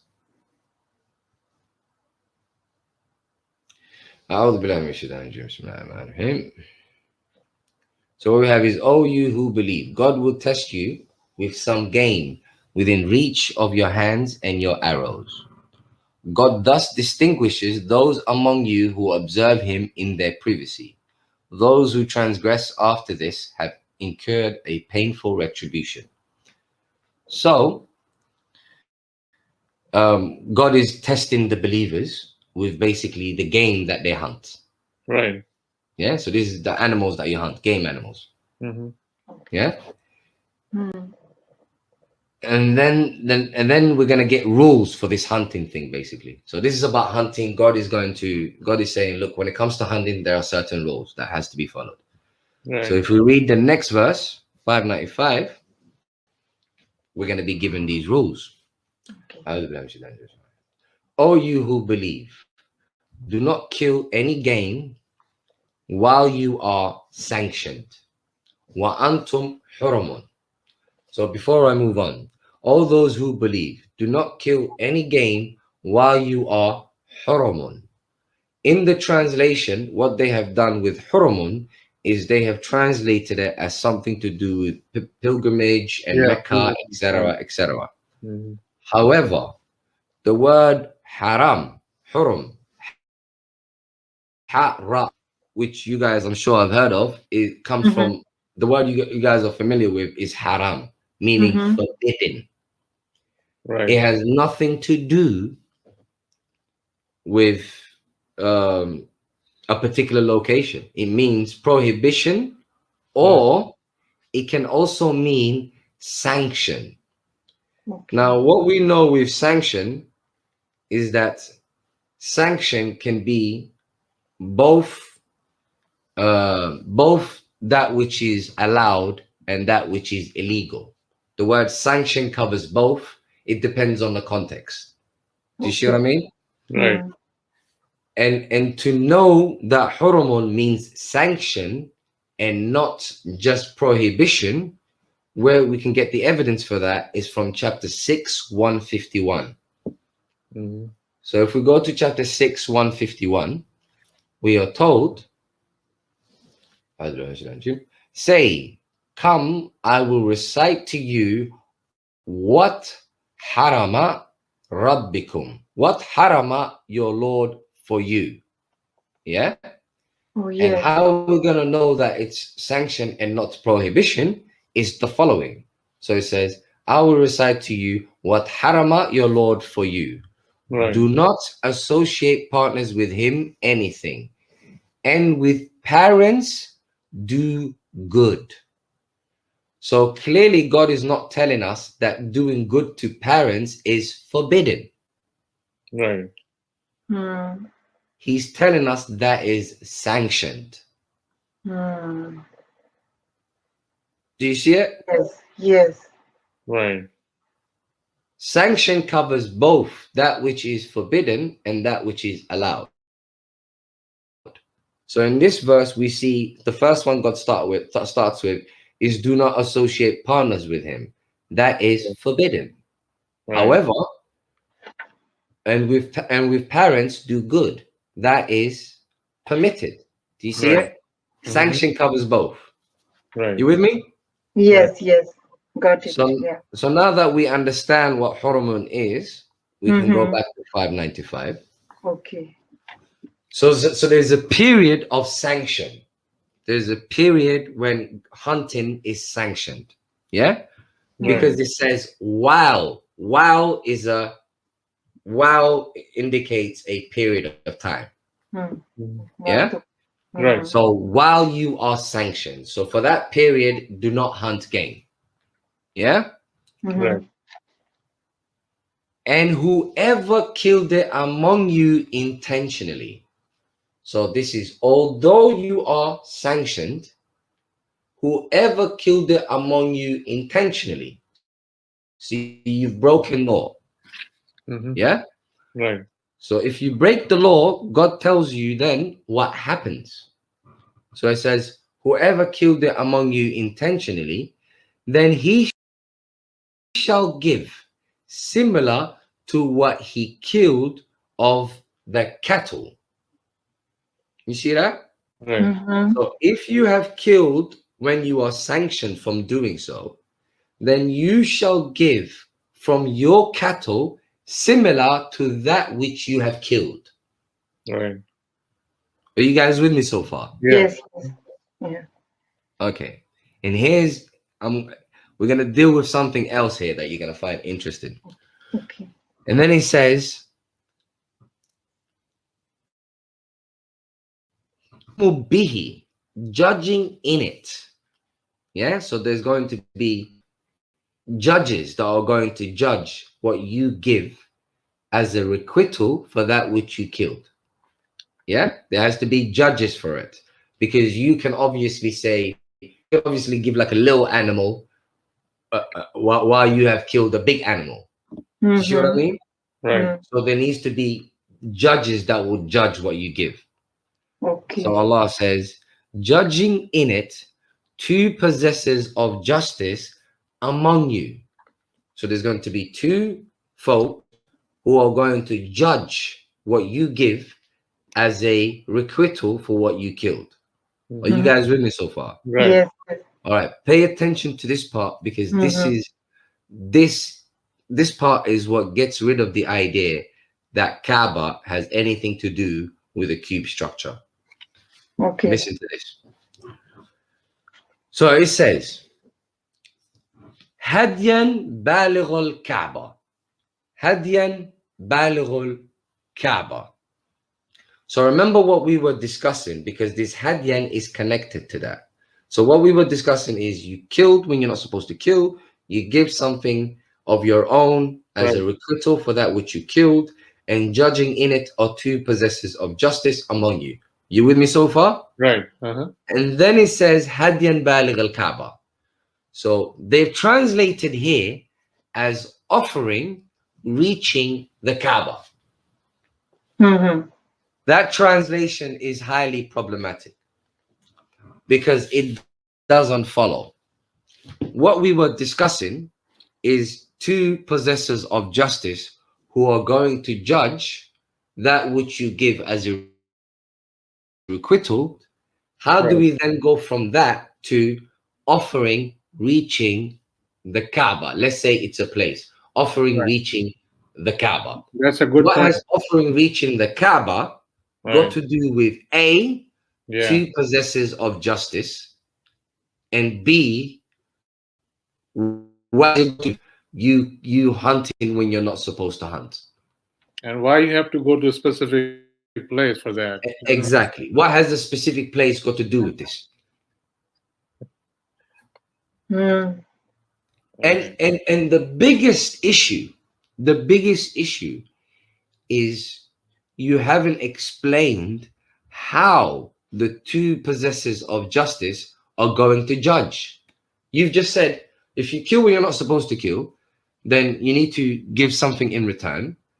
Judging in it are two possessors of justice. Okay, cool. But how are they going to judge? How are they going to know what I've killed? How are they doing the judgment? It has not been explained. You see that? Right. Yes. Instead of explaining that, what they said is offering reaching the Kaaba. What does that even mean? Yeah. So it has to do with the judges, I think. Great point. Now listen to this.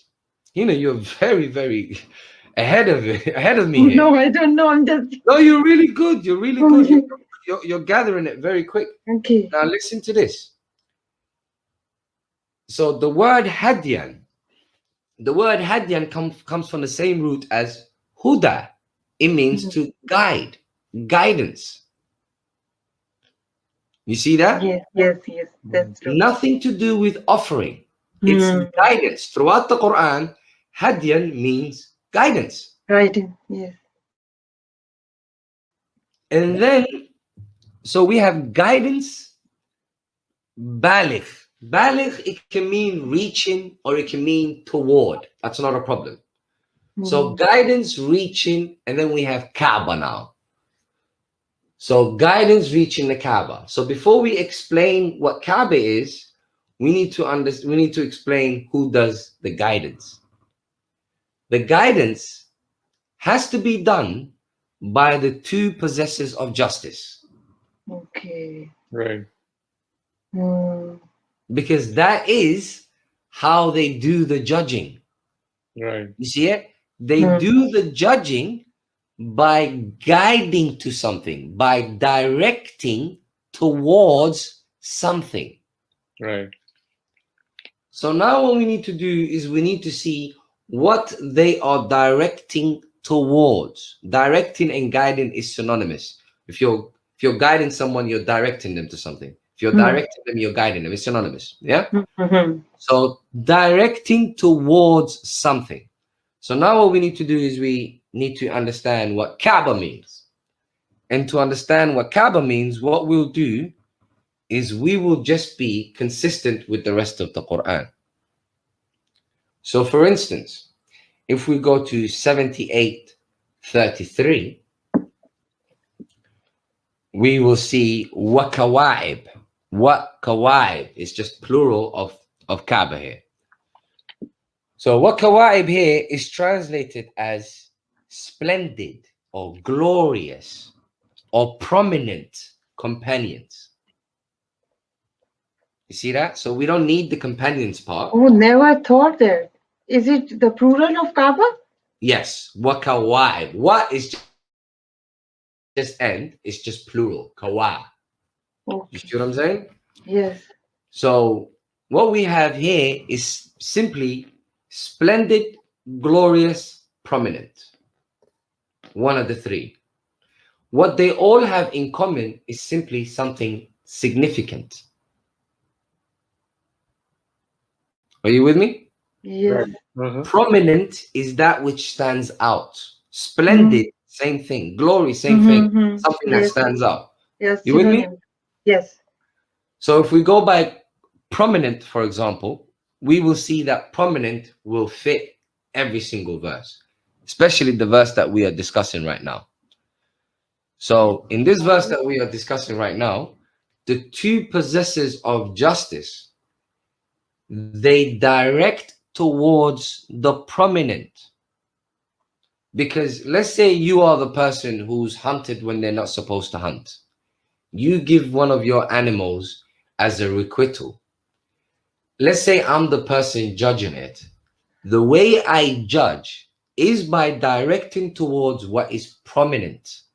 What is That's prominent? how judgment is made. You go, look at this compared to this. You are comparing what is prominent, what is significant. Do you see what I mean? Right. Yes. If nothing is prominent, then there is nothing to judge. To judge, something has to be more prominent than the other. Right. Are you with me? No, say it again, please. It's like guidance, and then So the guidance towards the prominent. They are guiding towards the prominent, or they are directing towards the prominent. So you give them an animal, direct towards, let's say the animal that you give them, let's say it's young, or it's old, or it's sick. okay. Those that are judging, they will direct towards that which is prominent Okay. about it. Do you get it? They would say, Okay. oh, It has it's young. clear indication. Indication. There you go. Okay. Hmm. Yes. You with me? Yes. Yes. Right. So they would simply direct towards that which indicates prominence that would allow them to judge yay from nay. You with me?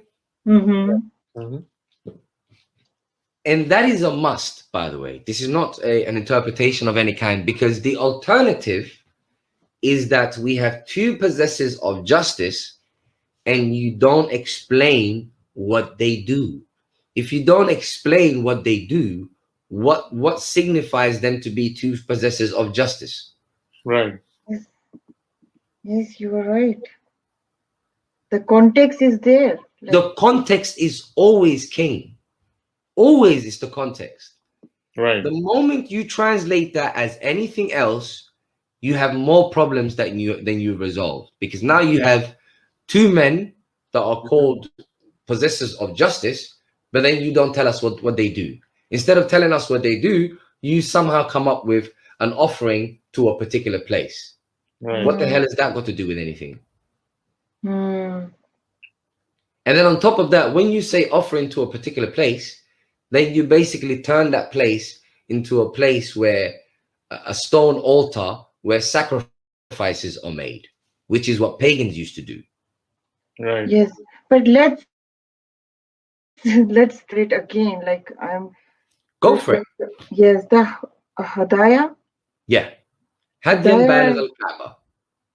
So Hidayah, you said like guidance, and Yeah. then reaching or toward. Yes. So judges. Yeah. Judge, two possessors of justice Mm-hmm. guiding toward the prominent. Guiding towards. Okay. Yeah. Guiding toward the prominent, or directing Directing into. Okay. toward the prominent. Toward. Okay. Yeah. Hmm. There is no avoiding that, because the alternatives just won't work. Hmm. Because the alternative, which again, I want And you are people right. to consider everything, huh? Yeah, the Hidayah, it's Yeah. like 2%. It comes for 2%. I'm just learning the grammar, so I know it Hidayah is just for 2%, like Tasniya. So Yeah, they are the ones doing the hadiyah. yeah, They the do 2% are doing Hidayah. Yes. Right. That's why they're there. Hmm. Do you see it? If they're not Yes. doing hidayah, what are they there for? Yes, right. I mean, think about it. In fact, if they're not doing hidayah, and we're just talking about offering reaching the Kaaba, then I don't need them. I can do that myself. Yeah. Right. Do you get it? It becomes pointless. What are they? Drivers? Are they delivery boys? Are they going to take the meat and take it to the? You know what I mean? If they're just going to take the animal and take it to this particular place, they don't need to be just. They don't need to be just for that. Yeah, the thing was going is incomplete unless to do. If you are, like if you are doing something haram, then obviously there should be like the solution there. There you go. Yes. So there's no avoiding this, I'm afraid. And then you go with that important thing on this ayah, which talk about Sayam. Yes, yeah. Yes. So now that we've understood that, I just want to make sure that we've all understood that. Yeah. And for the viewers, I want them to consider both options and reach their own conclusion. I'm not a mufti of any kind. Okay. So yes, just so people know, the alternative is simply turning the Kaaba to a place where you take animals to when you hunt when you're not supposed to hunt. That's where you make the place. Yeah. Which is not how it's used today. You see what I mean? So either way, it's not going to help. Okay. Yes. Now, to continue, and this is where he removes the idea that Siyam has anything to do with fasting. So it says, or, so not and, or an expiation of feeding poor people. So if you can't, so this again removes the idea that Kaaba has anything to do with a particular place. Because it's saying here, if I don't do the two possessors of justice, with the requital and everything, then what I can do is I can feed poor people myself. Look, or an expiation of feeding poor people. See? Right. So I don't need, so Kaaba doesn't need to be this place where you take animals to, because I can feed poor people myself. Right. You see that? On top of that,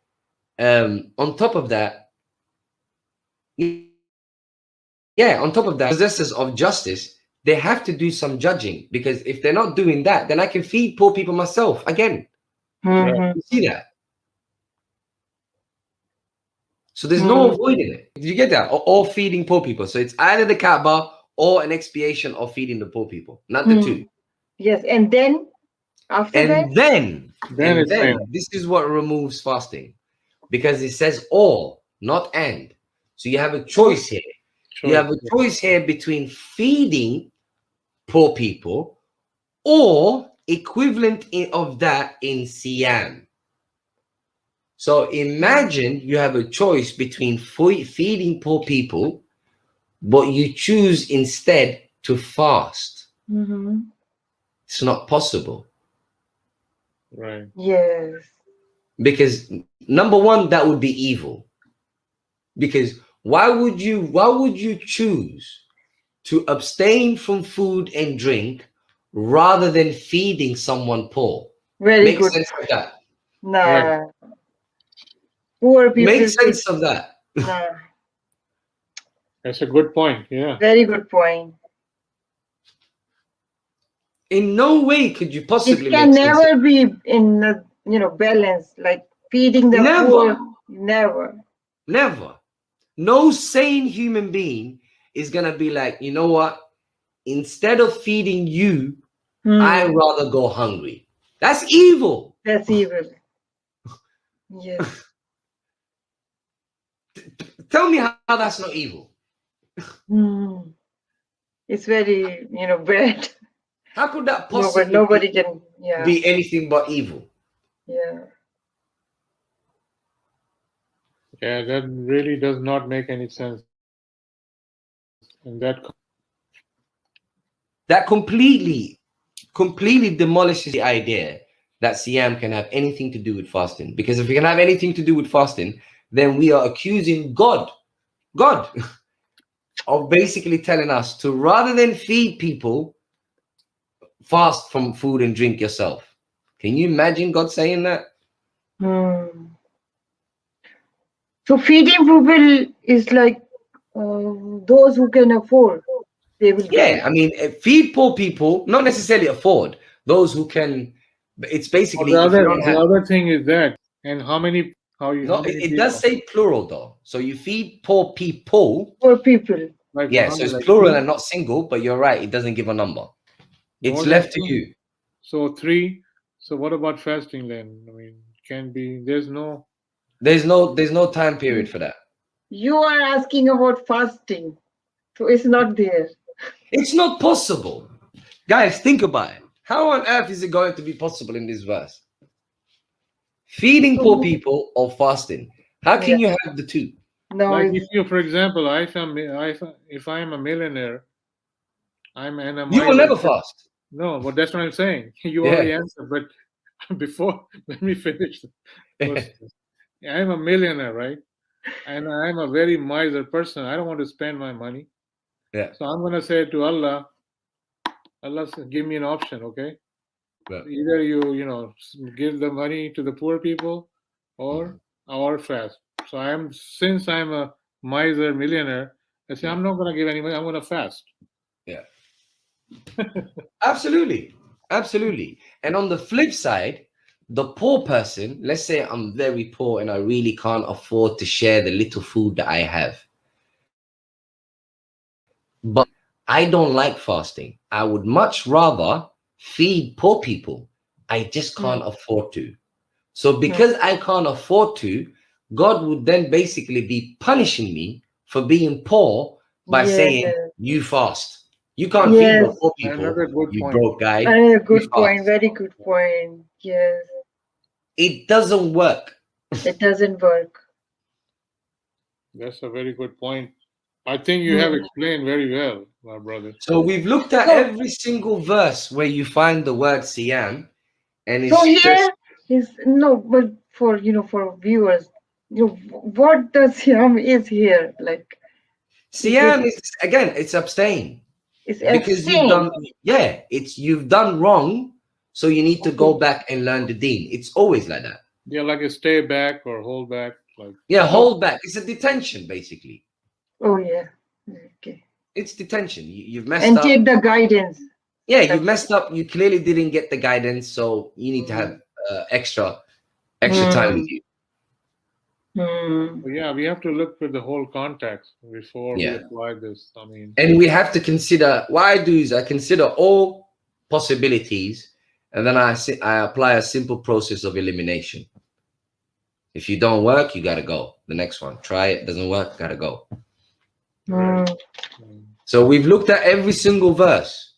Fasting is not Mashallah. going to work. Yeah, we did. Well, Yes. I think you explained very well, brother. We've So, looked at every single verse. Remember that. And right. please make it clear to your viewers there was no explanation, interpretation. We just read. Yes. You can see you just read. Yeah. And Yes. you read Mashallah. according to Yes. We stayed consistent with the Quran. Hmm. right. Very And good. very Yeah. good very good explanation. Reading. reading Yeah, of reading, Quran, reading. learning Thank Quran. you. Reading. The So point is, as long as you are consistent with, there's two things. Remember the theme of the Quran and remember the context that the word is found in. You will right, never go astray. It will always be clear as long as you remember those two, because the Quran has one consistent theme. You can't just assume that a word is discussing something that is completely out of the theme of the Quran. And two, you look at the context.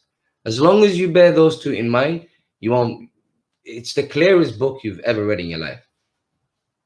Yes. yeah. Thank you. Subhanallah. Thank That's true. So, in the end, I would always ask our speakers to give a message. What do you think? What is important for our viewers, my brother? To be honest, what's important, and I was pretty lucky with this, is that you approach the Quran honestly. You don't approach it with any allegiance, nor do you approach it with any particular uh, um, narrative, and nor do you approach the Quran hell bent on trying to discredit and reject it, such as the atheists and stuff like that. The point is, you have a message here. A messenger has claimed that this message is from God. The only way to determine that is by studying the actual message.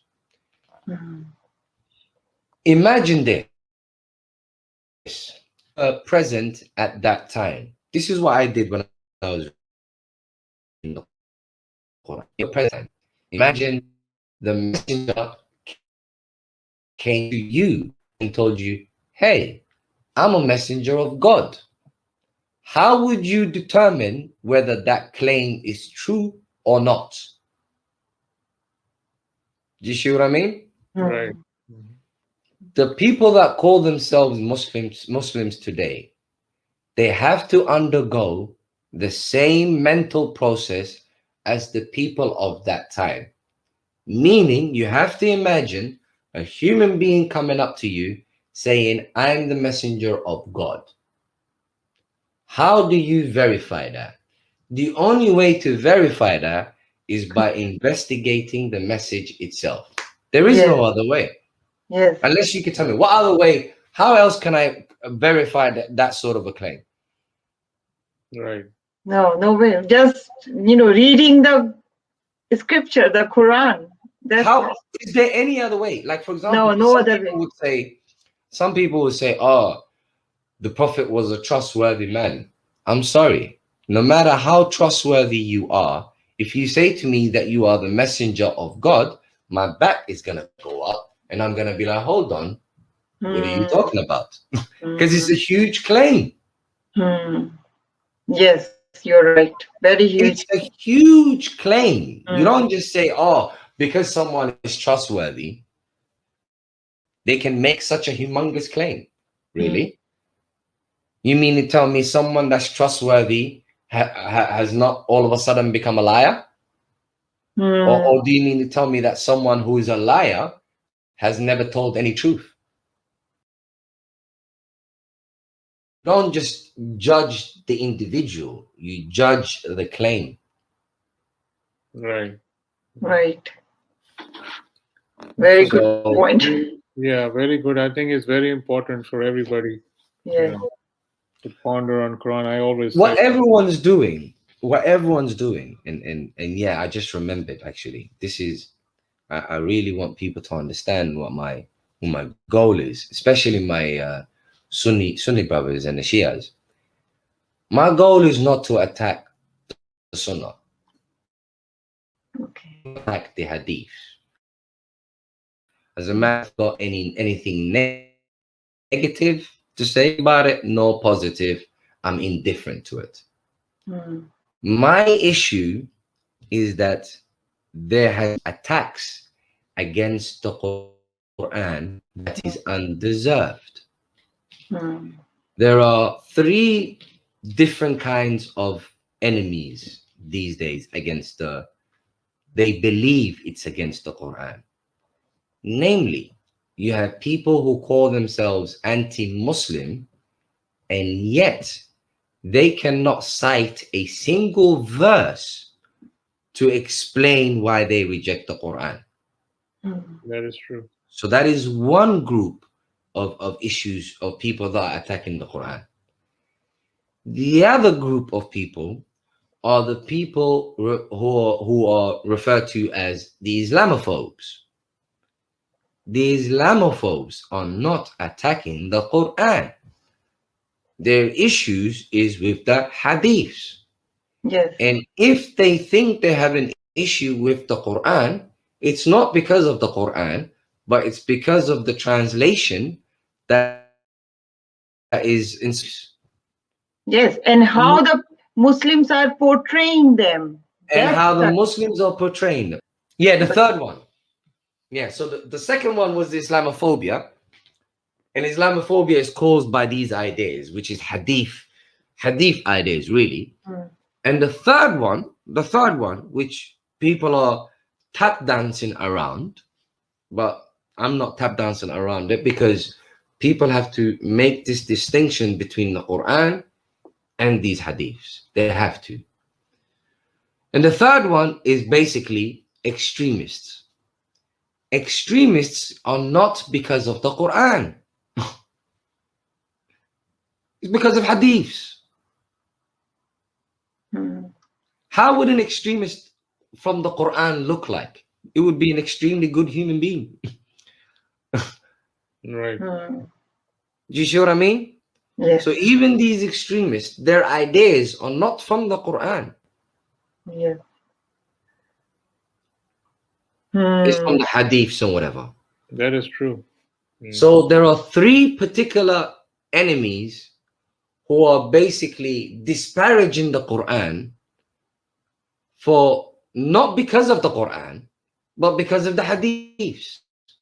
And really and truly, I could almost say it's not their fault either. Because let's be frank, it's the Sunnis that have allowed them to do this. Because the Sunnis have convinced the world that the Quran and the hadiths are interchangeable. It is one of the same thing. So now what we have is we have people burning the Quran. Literally burning, but not because of what the Quran says, but because of what the hadith says. As a matter of fact, I guarantee no one can tell me, even if they're not a Muslim, there is nothing in the Quran anyone can have a problem with. Let alone causing you to burn it. That is true. That's true. So what I need my Sunni brethren to understand is that they have enough on their table. They have enough people constantly attacking them and questioning their assertions and etc. I'm not going to join that bandwagon. The only thing I ask of them to do is not to throw the Quran under the bus. Go defend your hadiths. But you don't need to do that in the expense of throwing the Quran under the bus. That's my issue. It's a very good point. Yeah. Yes. Thank you, Brother Maverick. Thanks for your time today, coming to our show. And in the end, again, viewers, please ponder on Quran. Take care of yourself, your family, your neighbors. Please, again, try to understand and learn Quran every single day. Take care, brother. Assalamu alaikum. Assalamu alaikum. Thank you so much. Thanks for your time. Peace, everyone. Peace.